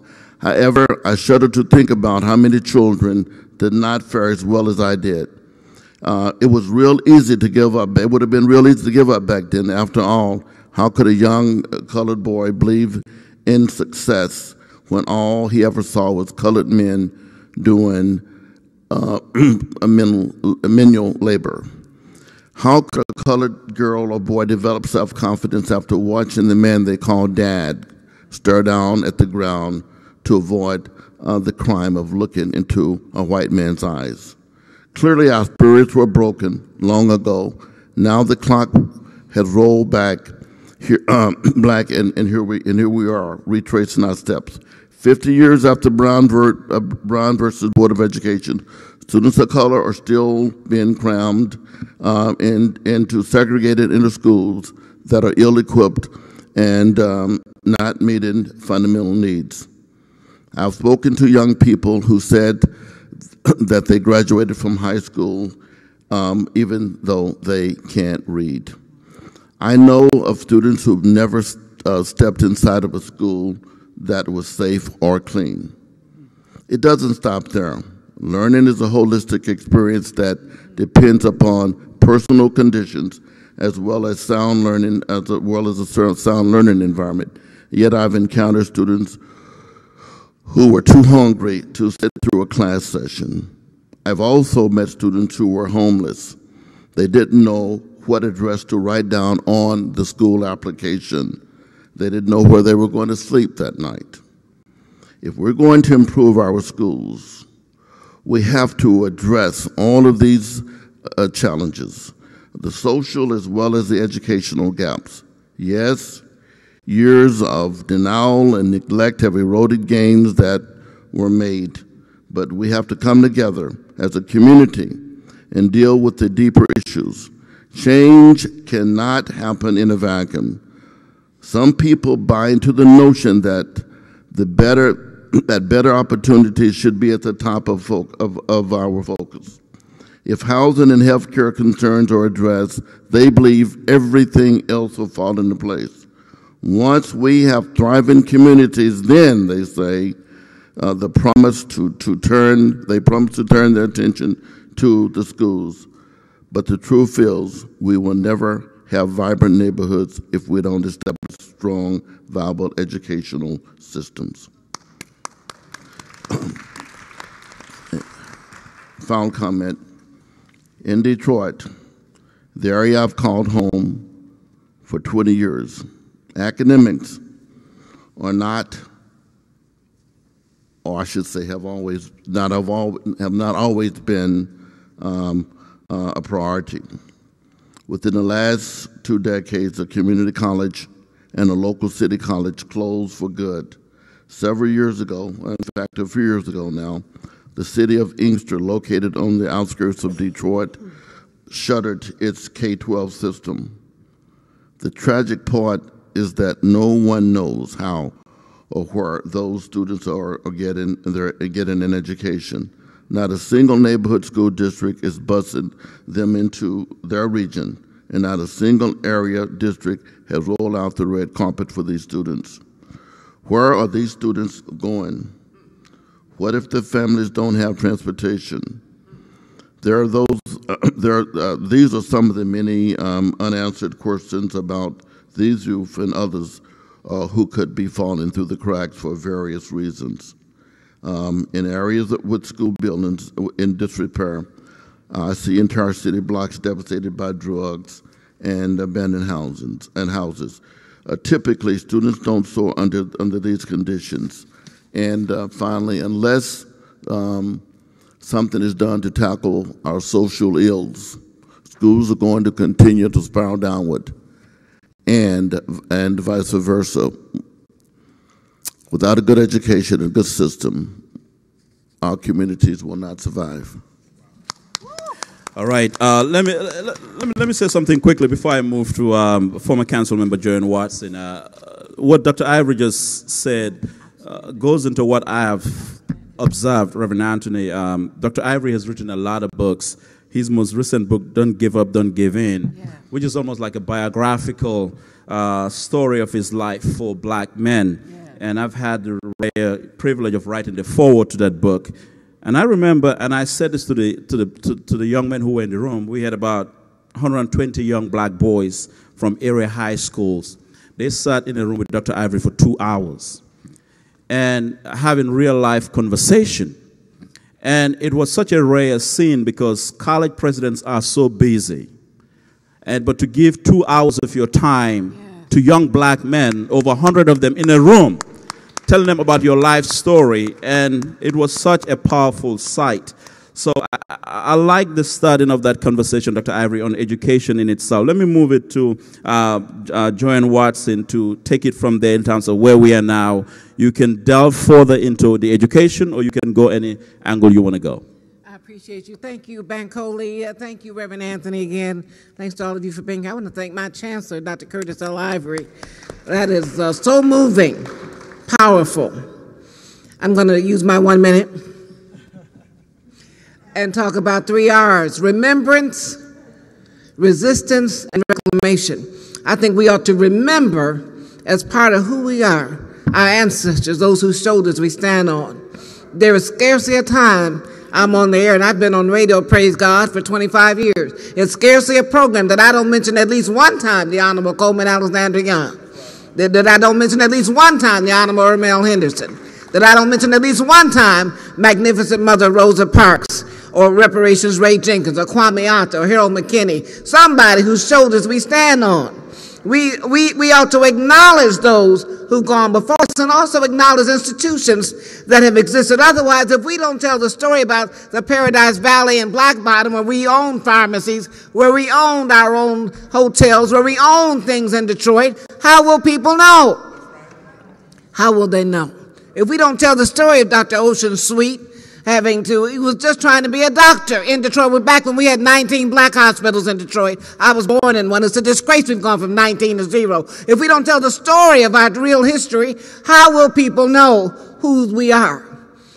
That Clarence Darrow had to ride into Detroit on the train dressed as a hobo because the Klansmen in Michigan had threatened his life when he came in here to stand up for Ocean Sweet's right to protect his home.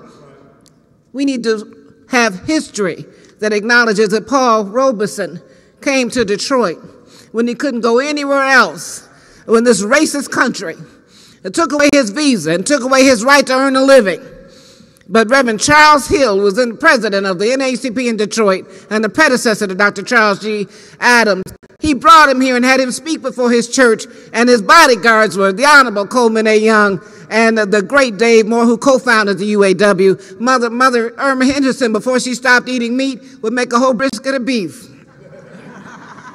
to feed Paul Robeson at her place in Black Bottom, while Dr. Arthur Carter, when he was a boy, said at Paul Robeson's feet, and all the neighborhood children would listen to Paul Robeson, regale them with his stories of travels around the world. We need to have his remembrance. We also need to resist. We need to resist. There's a Freedom Now party started by the Shrine of the Black Madonna to resist the racist political system and demand that we stand up. There was resistance. That's why the Shrine of the Black Madonna and the Nation of Islam, the Republic of New Africa, the Group on Advanced Leadership, got started in Detroit. Detroit has had a pattern of resisting oppression down through the years, and we ought never to forget that, and we ought to reclaim our assets. We should reclaim our schools, reclaim our city, reclaim Belle Isle, the water department, reclaim what is ours. Nobody has a right to come in here and take our vote and take our stuff. Thank you very much. All right, I think I can hear the Reverend Joanne Watson. Detroit has a pattern of resistance. All right, the resistance dispensation. Let me go to Cardinal Mbaye Chu from the Shrine of the Black Madonna. Whatever direction you want to take, Cardinal, we'll follow. Thank you, Bankole. Talking about where we're going, I think what's happening in Detroit is not just happening in Detroit, and I think we always need to put things in a context because it's happening everywhere we are as a people. And when I look at the digital divide that's going on in the world and who's on what side of that divide, fortunately, I've lived outside of Detroit for about 25 years, and so I've seen the same things happening in Atlanta and Houston. I've traveled to Africa over 20 times, and I've seen a lot of similarities in what has happened to Africa and what is happening to black people in America. And for me, and I've been saying this for at least the last 15, 20 years that I've been back in Detroit, that Detroit is becoming more and more of a third world city. But it's not just true about Detroit, it's true about the whole country. America is becoming more and more of a third world country. And when I say that, I'm talking about the divide between the haves and the have-nots, and the opportunity for resources and the opportunity for education, and all those things are going away. But what we don't realize is that we're moving into a new kind of paradigm. and the opportunity for people to educate themselves, and all those resources that we had in the past are not going to be available. So what do we do about that? That's the issue.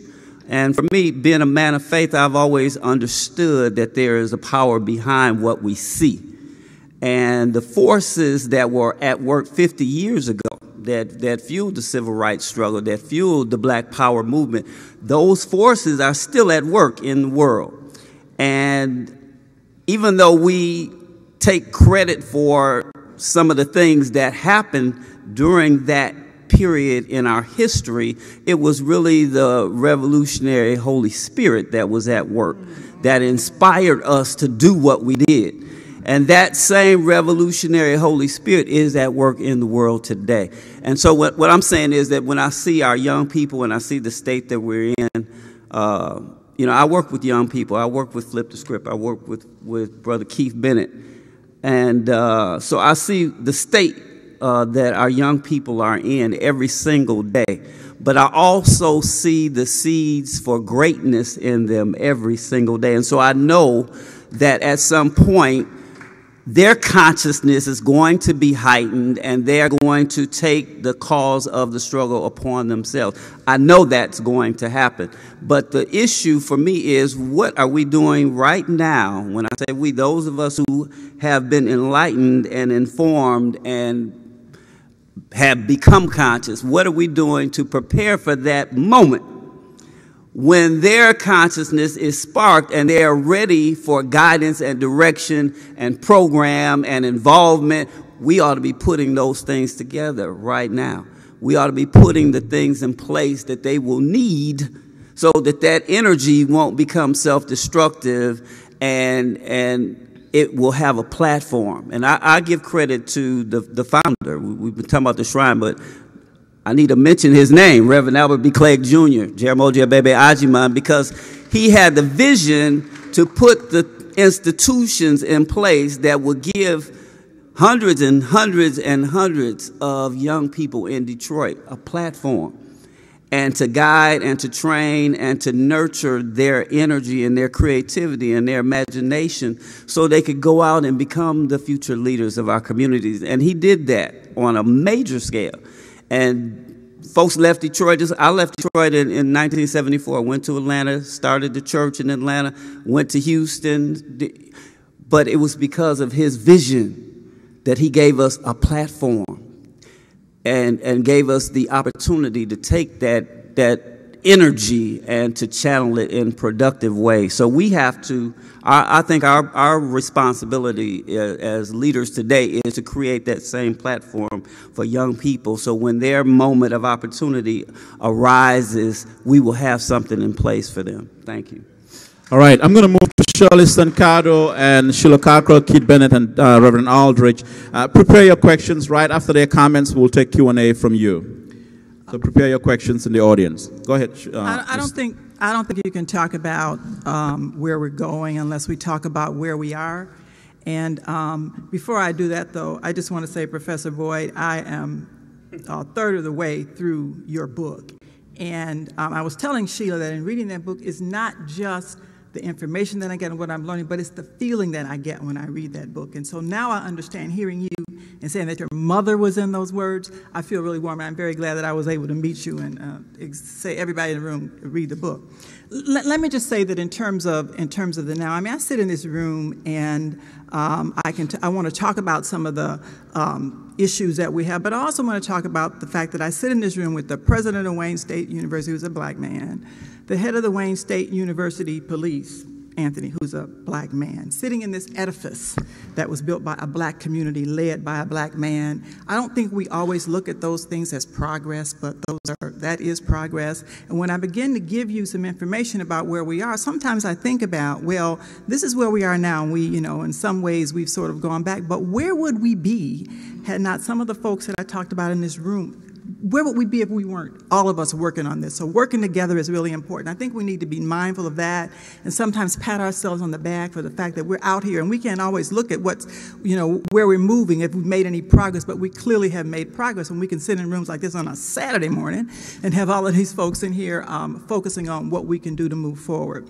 PolicyLink is a national organization headed by Angela Glover Blacker, who's an amazing sister.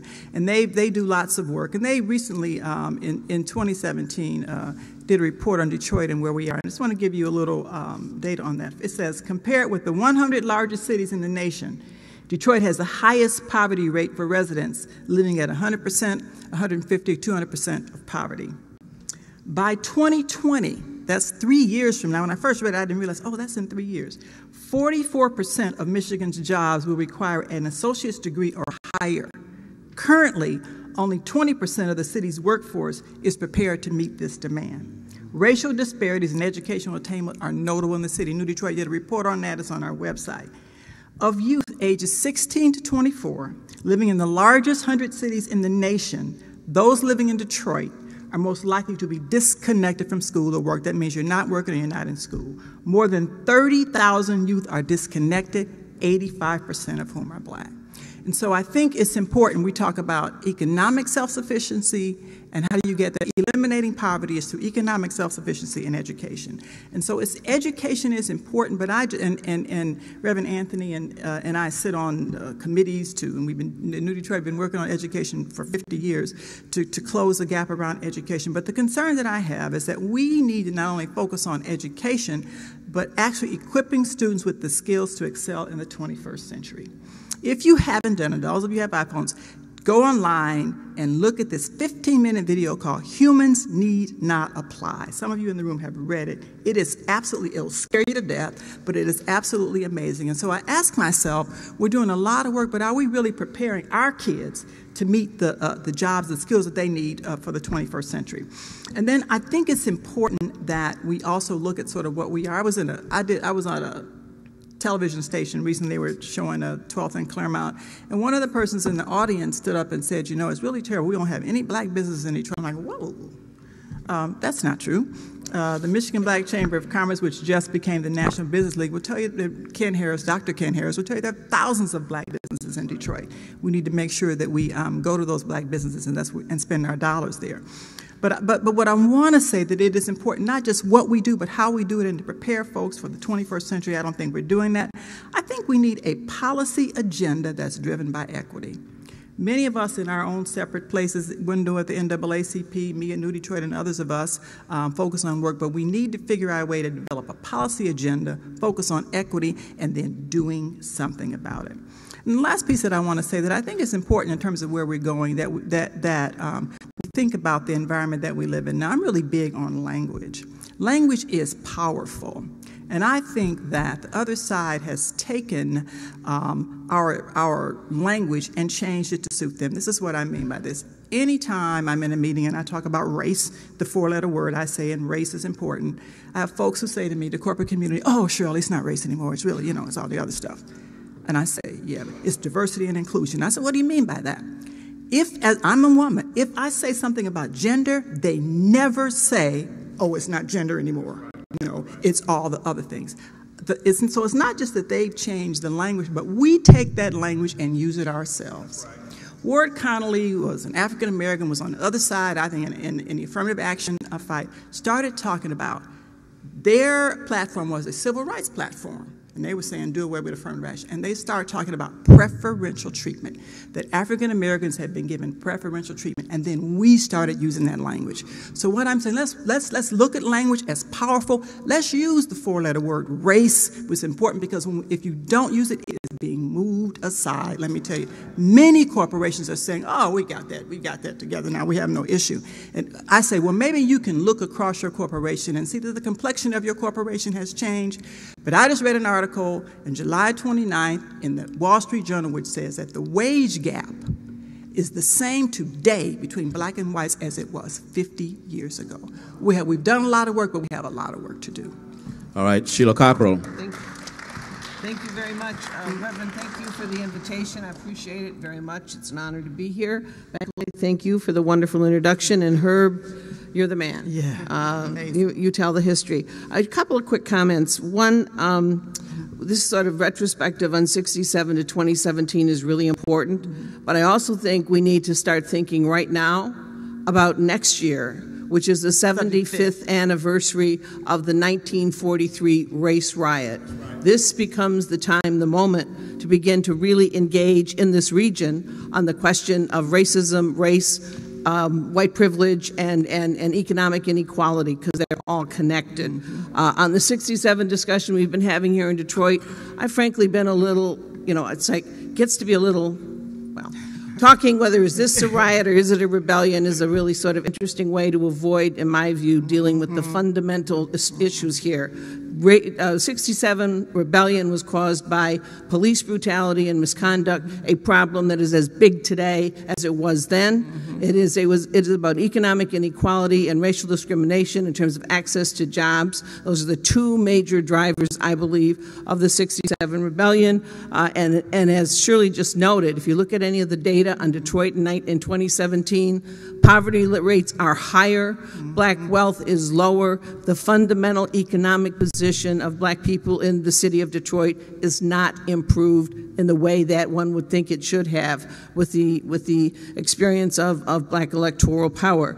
So what does this mean? It means we need to have and regenerate mass movements. There's all kinds of forms of resistance going on. It's interesting and fascinating, but there's a way that if Detroit comes together and speaks with a solid voice of opposition to what the Trump agenda, and let's be clear here, what's at the base of all of this is the agenda of this right-wing, Nazi, racist madman who was sitting in the White House. That if Detroit rises up and speaks up, it will set a stage for the rest of the country in a way that's very important. I think that there's an opportunity here. One of the things I do want to say, and I appreciate Bankley mentioning Ken, there will be coming out in the next couple of weeks. Well, it won't be public yet. It's going to go to Sundance, a documentary called Dare to Struggle, Dare to Win. And that documentary is going to tell the story, the real story of stress, which if you look at the movie about Detroit, it's sort of, you walk out of there enraged, depressed, angry, or you couldn't even stay through it. There's nothing particularly hopeful about it. Well, what the stress story is going to show, that with Ken as one of the key leaders in it, is that you can take a horrific situation and turn it into active resistance, mass resistance that changes public policy and ends up creating a fundamentally new narrative. Because out of the stress mobilization, Coleman Young was elected the first black mayor of the city of Detroit. So it's a story of hope, and it will tell Ken's story, which I do agree with you, Bangalore, is something that had not gotten enough attention. So thank you very much. All right, let's go to Keith Bennett. Good afternoon. I want to first say that this conversation needed to take place at this place. At Fellowship Chapel, one of the few heroes that I have in life, and that's Dr. Reverend Wendell Anthony, that conversations like this belong here, and so I'm always honored. I am blessed that Sunday through Friday, I wake up with a purpose, and God has me where He wants me to be, and that's with our lowest of the lowest. I'm also blessed to be here today to hear Dr. Boyd. This was something that God wanted me to hear you this morning. I needed that. Where I'm at in my conversation today is that we are going to be forced moving forward to collaborate.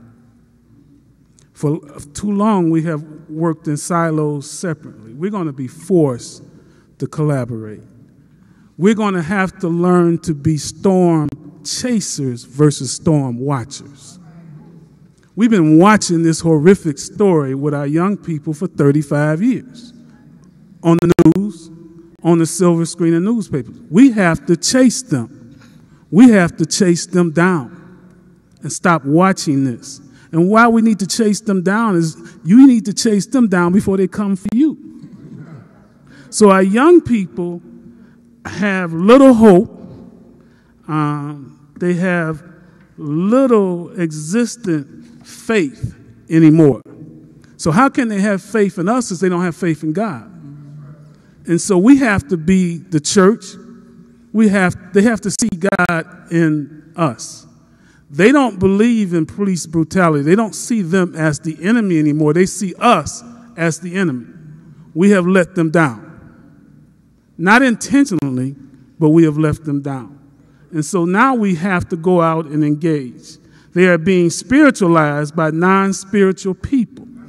They've been educated by non-educated people. They've been raised and provided training by corruption, trauma, violence, and drugs. And we are the ones that can stop that. And so when people say blame it on society, aren't we society? Aren't we the people that's supposed to change this? And so where I think we're going is I think number 45 was elected because he needed to be elected to wake us up. We lived through 67 and through the 50s and 60s. They didn't experience that. We are our experience. They're experiencing it now. And we need to, as I heard my colleagues say, Minister Bayou, that we are the change agents. They are going to rise up. We see it every day. I am so blessed to work with Cardinal Bayou, or Minister Bayou, or Bishop Bayou. He wears all the hats. I mean, he's another one of my heroes. Then I have Minister Troy Muhammad on my staff, Nation of Islam. We are forced to work together for our young people. A lot of people thought these egos couldn't get together, but for our young people, we need to put egos aside, and we need to do the work that needs to be done. Quit talking about it, and let's collaborate. Let's get it done. They're waiting on us. They're not any different. They still feel love. They still want relationships, and they still want an intimate experience with us. All right, let's go to Reverend Aldridge. I begin with the words of Ellen Baker, who said, "We are the ones who we've been waiting for." That's right. We are the ones. Go ahead. I'm going to close with what I'm going to open with. The words of my Aunt Dorothy. I want to buttress two women on each end. My Aunt Dorothy said, "The task in life is to do all that you can for as many as you can, for as well as you can, for as long as you can, That's right. and make your peace with the rest." That's right. In between there, Reverend Anthony gave me an extraordinary compliment some time ago. He may not realize it. I operate underground as a designer. I'm a designer who doesn't know how to design anything, who says, "I want one of those there, one of those there, one of those there." That's the design. I designed the Free South Africa button that you've seen all over the world. Free South Africa had it into a tombstone. Remember, it was white and black. When I passed it in Mayflower Church, Reverend Wendell Anthony liked that. Reverend Wendell Anthony took that. I'm talking about you, good brother. So I've known you long enough we can do this. You remember I designed the Free South Africa pen. That was a tombstone. And Wendell Anthony took that pen, because the folks I was working with didn't quite appreciate it. And he had all the members of Chapel wear that pen, and then he took that pen all over the world. He took that pen all over the world, that Free South Africa pen. I designed something also recently. I see that your mayor's picked it up. I'm the initial person who began pushing for the Joe Louis Convention Center. I pick up and everybody knows that. I picked up the paper yesterday, and I discovered the mayor. Just like the folk in the movie, they didn't call me, he didn't call me either. So my wife says, that was your idea. I said, "Baby, I don't care whose idea it was, I want it to happen." That's right. Once it happens, we'll take care of the rest of it. The other thing that I want to talk about is power. Nelson Mandela talked about the fact that one of the real things that undermines movements is that we don't believe that we have power. We don't believe that we have power. And one of the reasons is that once you understand you have power, that means you also have responsibility. So absolving yourself of power also absolves you of the responsibility of doing something about it. I am convinced that we can educate a significant number of people, tens of thousands of people in this city. Not just the schools. We rely almost too exclusively on the schools. Schools are important. Schools are vital. But schools need help. They need assistance. This community needs to be helped. We have something that's happened in the last 50 years that's extraordinary, and we don't pay enough attention to it. We have DVDs. We have CDs. Many of us here can become teachers. We can work in these communities, organizing in these churches, DVD centers, where you can learn almost anything right now on DVD. You can go to many colleges, you can go to MIT, you can go to Harvard, you can get the whole program for nothing on television. But we don't do that. We say, well, I don't have enough money. What we ought to be doing is going out, getting these young people, training them ourselves, and then preparing them to go to school to get the certification to be the kind of students they can be. We can do that. The stuff that Henry Louis Gates produced, the DVDs, and I think the criticism here was fair, but he's produced some extraordinary DVDs. We can have DVD class in every single one of our churches, and we can teach African American history to every single person in this state. We got that power. We don't need to be certified. We don't need to be anything. We have enough people who are teachers, who have experience, who can do this kind of work. And so I don't curse what other folk don't do. I curse what I haven't done. I know that I have the power to educate these folks. I don't need certification by the state of Michigan. I don't need to be hired by anyone in order to do that. We have the power. The question I always ask myself, what would the slaves have done if they had what we had? What would they have done? These are uneducated people who build churches. And these are men who had commitment.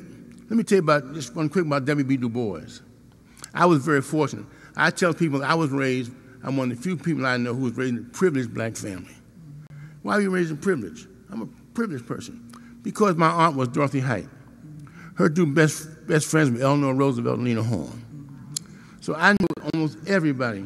All the radicals, Louis Michaud, who owned the bookstore, Richard B. Moore, who organized the African Blood Brotherhood, John Henry Clark. These are the guys I grew up with in Harlem. Malcolm X, and I had the same barber.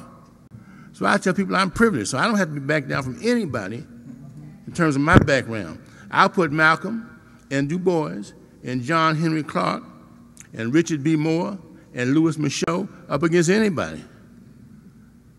So Lena Horne wasn't just beautiful. Lena Horne was a brilliant strategist, totally committed nationalist that many would not think of. So my point is this, that we have the power to do this. We have enormous power. Just taking the power it took, first of all, to build this building from nothing, right? I remember this plot of land didn't look like this. So this thing had to be built. It had to be envisioned. It had to be strategy, tactics, and all kind of fun. I don't want to do that. We ain't gonna do. No, we ain't building nothing look like no African. No, we ain't doing that. You got to be tough enough to deal with that, and deal with your own folk. And so my thing is this: that when are we going to take responsibility for our own welfare and well-being? We sit up here and watch people destroy our history. How do they do that? Because they renaming the high schools. In Detroit, a person's definition is where you went to high school. It's not like growing up in New York the way I did. Your high school is your definition here. So if you destroy Kettering, what about all the folk who went to Kettering? If you destroy Northeastern, Northeastern has almost half of the culture of Detroit. Northeastern High School, it's gone now. Northwestern gone. Central, all these schools, the foundation of our sense of self in Detroit, if you know your history, is rooted in the high schools. Where you went to high school, first thing they ask you, where'd you go to high school? Folk went to Cass, thinking that was the only school there was. By the way, it wasn't. Why? One quick story just about Cass, and I'm done. Okay. I was asked by Cass, some of the folk from Cass, to write their history, right? So I said, well, let me do the research on it first. I did, and found out that a lot of folk who went to Cass didn't go to Cass. So they decided to hire someone else to finish the historical project and not Reverend Aldridge. I said, no, that person didn't go to Cass. I'm sorry. He went to Northern. He went to Northeastern. Now, once they got prominent, they pop up on the cash register, you know what I mean? But before that, they were Northern and Northeastern and Northwestern. When the bulk of black intelligentsia in this town came out of Northwestern High School, right? I mean, we talk about, Northwestern High School, you talk about the center of the black middle class on the west side right there. That's right. So, my point is we have the power. These folk are now renaming stuff. And they're renaming because once you rename it, you kill it. It's gone, it's dead. And so we've got to watch this renaming of everything. There's no more Cash Corridor, right? Cash Corridor is gone, it's Midtown. All right. So the issue for us, when are we going to take the power to reclaim our own identity rooted in our history, in our culture, and our experience? When are we going to do that? Not what other folk are going to do. Because I don't expect, I'm 75 years old, I have lost my ability to expect other people to do anything for us. I'm done with that. I've lost that race. Somebody else has to fight that. I want to know when are we going to do what we are capable of doing based on our history and our culture and our experience. That's the task before us. All right, thank you so much. The Reverend Daniel Aldridge, Reclaim Our Identity, Sheila Cockrell, Regenerate Mass Movement, Joanne Watson, Detroit Has a Pattern of Resistance. Let me do this. I will invoke the moderator's privilege now and take the top 3 questions from the audience and have the panel answer them. But Reverend Aldridge, since we're on Facebook Live, I'm sure someone in this room is going to ask the mayor to call you on the Kobo question. So hopefully that will be the next headline. But let's take the top 3 questions from the audience now, and I'll take all 3 all together, and then we'll have the panel address it because I think we're coming down to time crunch right now. So let's do this. Before you ask your question, please identify yourself. Tell us who you are so we have some sort of a biographical introduction of who you are before you can fire your questions. And I just want to say this because we're time crunch. Just limit your comments to questions, no editorials, no commentaries. Let's leave that to the panel. So who wants to go first? All right, let me do this. Let me take all 3 questions. If you have, please stand up. All right. Right here. Okay, one more. Who else? All right, let's go.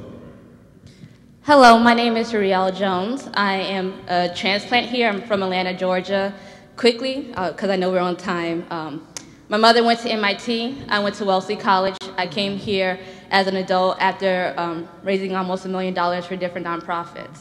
Now I'm here. I started a group for Afro professionals so that we could talk about how do we become leaders today, intergenerationally. How do we approach mental health? How do we look at Detroit in the future and define our own narrative? What I've found in this is that it's really hard to get people of your generation to be a part of it. And I think it's disheartening because y'all have done so much. I am someone, and a lot of people I know here from Detroit have followed your footsteps. We've read your books.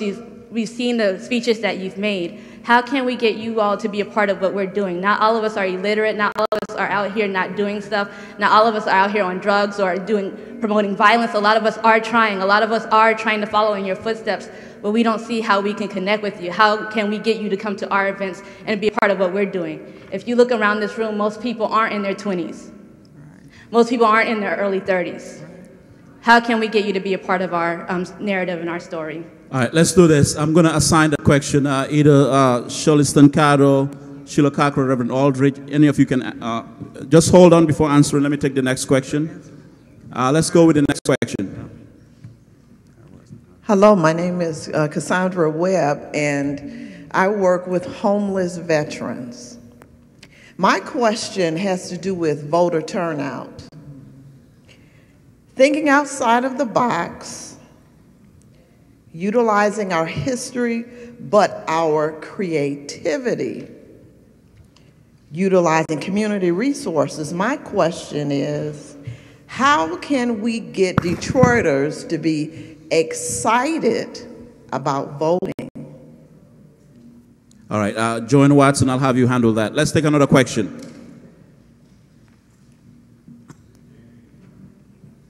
My name is Coach Weaver. I coach the sport of track and field for 43 years in this city and the surrounding area. My question is, on a mass scale, how can we get racism discussed? People won't talk about it, so it won't go away. All right, I'll have Cardinal Bayou, Keith, and Sheila Cockrell to deal with that. So, Shirley, let's go with connecting with the next generation, this intergenerational disconnect. Real easy answer for me. I have my card. When we're finished, let's talk about it, and not just me, but also help to connect you to some other young people who are looking for the same thing that you're looking for. So that's my answer. On voting rights, Joanne Watson. The 11% turnout at the primary here in Detroit was a no mandate for anybody. The mandate was people not interested in voting, so that's what we must have saw. I don't think people are lazy. I think that they are turned off. They don't believe. They don't trust. They've been beat up. So it is our duty, and I'd love to work with you on that. I try to do it on the airwaves, and I'd love for you to work with me on that, to transform people who feel as if they've been thrown away and disrespected, and help them know that there is power in the vote. There is power in their personhood. There is power in their presence. And there is power when we speak with unity, especially when we speak with accountability on those who are put into office, and hold them accountable and get some power out of that. We had 22 buildings owned in downtown Detroit by black people when Coleman Alexander Young was mayor. We now have one. It's outrageous that in a city 80 to 90% black, we're going backwards. We should not accept it. We have to fight. We have to organize, and sometimes we have to sue. All right, Joanne Watson, 11% is not a mandate. That's there's a lot. That statement is pregnant with many meanings. Let's go to Cardinal Bayou, Sheila Cockrell on this question of race becoming a regular mainstream conversation.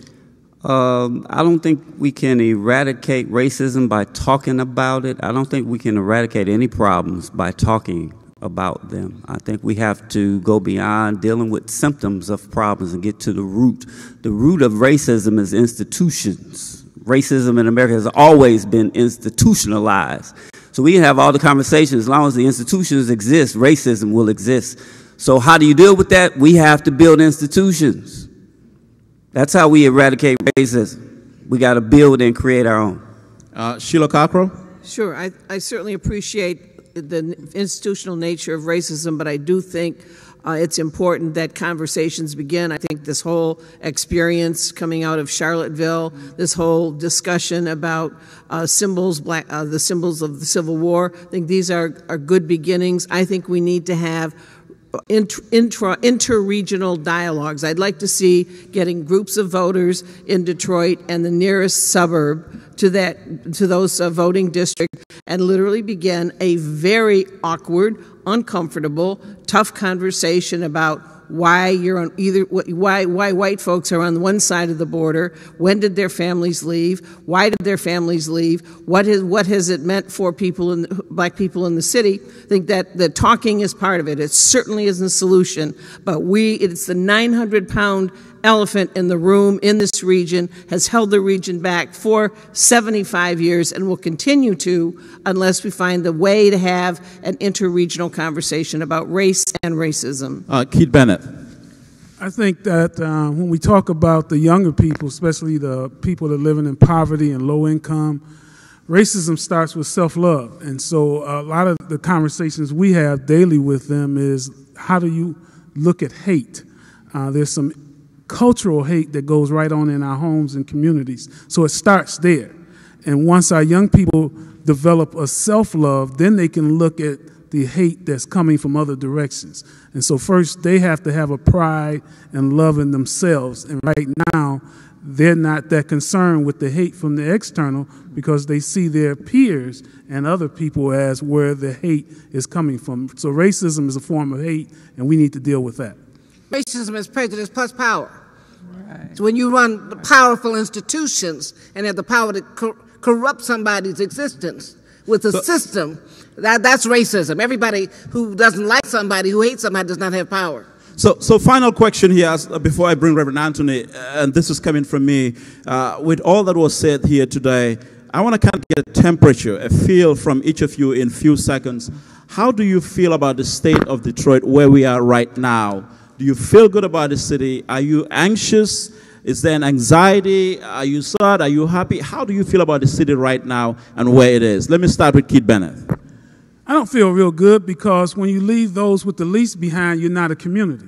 And so we become a community when we raise those with the least and we bring them along with us. But I think there's hope because as Minister Bayou said, that our young people are ready, they're perched, they will rise up very soon. And so we're going to have to organize them. And I feel that when they collectively get themselves together, there's going to be hope and Detroit is going to look a lot better. All right. Sheila Cockrell? I think it's a point of optimism. There are some things going on, but I think we all need to remember that in 1967, Mayor Kavanaugh believed that this was the shining city on the hill, that we were the model city for race relations in that era in the country. There was a sense that all these federal dollars were coming in and they were getting to poor people, and there was a rebellion. And so I think we need to be very clear that although there's opportunities at the moment, there's some forward momentum. It's not, everyone is not included, and that is an ongoing structural problem that has to be addressed.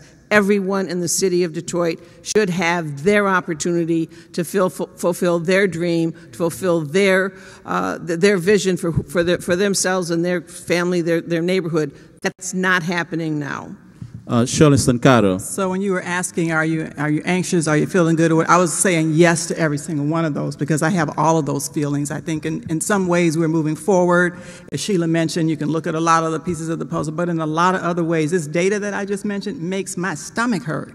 And that's the piece that we need to pay attention to. It is important that we continue to stay focused on this. I can't say it enough.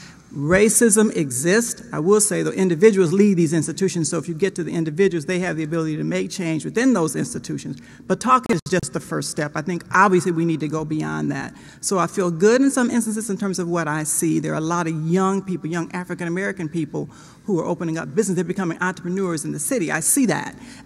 But on the other hand, there's this huge, huge concentration of poverty that if we don't do something about it, we will be, many of us will be gone and folks will be still be looking back and saying, what can we do? So we have a lot of work to do. Reverend Bayou. I think the city is the people. It's not the buildings. It's not downtown. It's not the business district. It's not the new stadium going. It's the people. So if the people are suffering, then the city is in trouble. And that's what I feel, that we have to focus on the real issue, which is the people in the city of Detroit. And as long as we are focused on other things, the city is not moving forward. That's a mirage. Joanne Watson. Of course, I have hope. I'm a woman of God, so I do have hope. But I also believe we should not be walking around in denial, acting as everything is okay when the city has been under multiple assaults because of white supremacy. From every arena and on every level. You have black folks have had their vote taken away, and it's still taken away in the city of Detroit, have had their schools dismantled, taken away, have had their water system stolen that we paid for. Black people have had their land being assaulted by criminals who are doing criminal acts every day that we read about. So when you have persistent attacks, and we have inherited a rich legacy of black folks who built institutions of resistance, who built the Republic of New Africa and the Shrine of the Black Madonna, and all of the entities that told us who we were and how to be proud and stand up. So we need to not suffer sellout, and we need to not suffer betrayal of our past. All right, Reverend Aldridge, you get the final comments as we get out of here. The question was the state of Detroit in few seconds. How do you feel about where Detroit is right now? Do you feel good? Are you anxious? Are you happy? Is there an anxiety in you? Are you worried? First of all, there would have to be anxiety because the same things that existed in 1967 exist right today. Same things that we're talking about in terms of could never have in Detroit as a model city. Same thing people are talking about is coming back. Yeah, there are some things coming back. But there are large swathes of this city. Go on the east side, right where like Northeastern used to be. You can go for miles and miles, and it's what? Nothing. Just desolate. And the things the city is doing that makes me not have hope. We need to have a different kind of leadership. We have a city council that approved the building of a forest on the east side. Now, if you have a forest, Hans Farms, you got a forest, where are the schools in a forest? Where are the businesses in the forest? I live on Mack and Iroquois. If I walk down to the Garvey School on that side of the street when those parents take their kids to school in the wintertime, it's pitch black outside because they're across the street from a forest. Who would build a middle school across the street from a farm? The forest. All down Mack. It's forest land. You go on Shane and Mack, and you got the drug program, Gary Wozniak, that gave him all that land going from Mack and Shane all the way past Warren and Shane. All of that. So I'm watching the city just give away land, give away opportunity. You can't even get the house next door to you, but this guy, he can get a whole community. What would make somebody think that you could build a forest in the middle of the city? Where are the houses in the forest? Take me to the houses in the forest. You talking about we need black businesses. What business is there in a forest other than the ability to go to the restroom? Where do you do in the forest? Why would anybody intelligent build a forest in the middle of a city?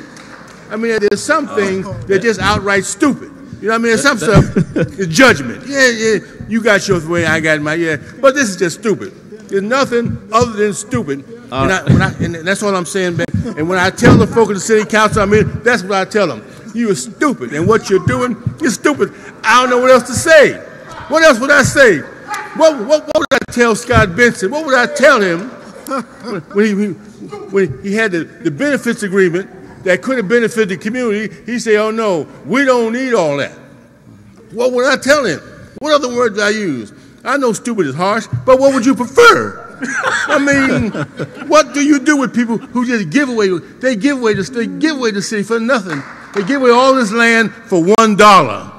Oh, and now they discovered, 2 days ago? Oh, guess what? They're not honoring the agreement. They're not hiring black workers. Who expected them to hire black workers on that project down there? Someone who hadn't lived in the city? Anybody who thought that they were going to hire, illegitimately going to hire black workers at 50% is out their mind. Nobody, there were no plans to do that. It makes more sense to violate the agreement and then pay the fine. Because you get more money for violating the agreement than you get if you honor the agreement. I mean, at some point, we got to think. Thank you so much, Reverend. We're running behind time. I almost wanted to say he was almost coming to sound like I've been to the mountaintop speech, but this is a sermon on the mount. There's a reason why Daniel Aldrich has a reverend behind his name. He gets a license to say whatever he wants. Back to Reverend Wendell Anthony and Bankole Thompson. Thank you so much. Quite a distinguished panel right here. Thank you, panel. Let's give our panel a big hand. Thank you. It's never enough time because we knew we didn't have enough time to deal with all of this. And to the young lady who raised a question about young people, I know you're going to be for the second session, Millennials for the Movement, because that's why we're doing it. And we need to hear from y'all where we think we need to be going. So that's a part of it, and you need to make connections. So let's thank the panel again. I know that they did not, they don't all agree on everything, but we didn't want them because they agreed on everything, but because they have some insight on all things. So we appreciate that. While we recognize that we're not where we want to be, we ain't where we used to be in every area, and I think the stats that Shirley talked about reflects what we need to do. The fact that what Dan articulated is a reality that we need to deal with. Joanne challenged us relative to going forward and self-determination and dealing with all those things that we need to. But the bottom line is our people need to be trained. deal with the jobs that you talked about. Because if I ask right now, send me 200 electricians and I can take them down there, downtown to start, now I can't get them. That's right. Can't get them. That's right. If I ask for 200 plumbers right now, send them to me. Can't have them. Don't mean that we don't have the ability, but there's been so much and so many barriers that have prevented that from occurring, institutionally and individually. And that's the challenge for us. And so I think that we have some opportunities through Wayne County Community College, through Wayne State University, through our own institutions. The forest that you talked about, Dan, this used to be a forest, but out of this forest, this has emerged. And as I think Shirley mentioned, it was built by a black builder. It was designed by a black designer. It was managed by a black female manager. It was envisioned by a black preacher. And it was paid for by black people. Give us a hand. And so I'm simply saying that this is a part of what we have to do. And so this too is a part of the business. So as we get ready to have lunch, and because we are blessed, we got two wings. We got an east wing and a west wing, y'all. Lord have mercy. We can fly on both ends. You in the west wing now. I like saying that because we come out of the funeral homes. And so we got you in the, Lord have mercy. You in the west wing right now. And when you go out, you're going to turn to the right and your left, and you're going to go to the east wing. And we're going to have some chicken in the east wing. We're going to have lunch in the east wing. And so it's all good. And please, in your program, there's an evaluation. Please take the time to fill that out and to leave it. It's real simple, but we need that, and we want to make sure that we add you on our list.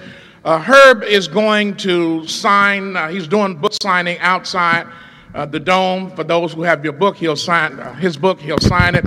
Book is priced at $25. They also take your credit or debit card.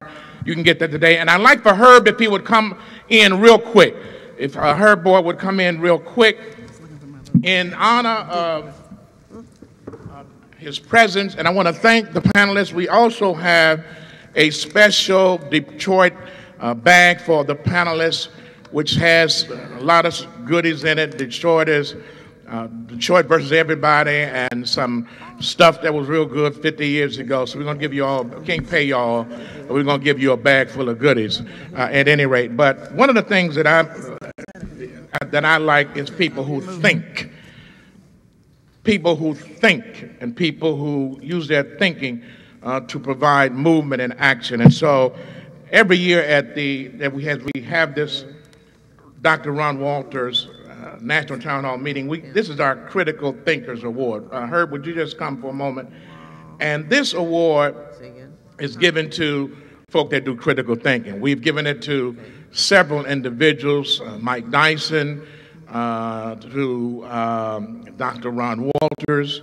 We've given it to Louis Farrakhan. We've given it to Jesse Jackson. We've given it to several people. And today we want to present it to our good friend and brother, Herb Boyd. And this award says, come on, Herb.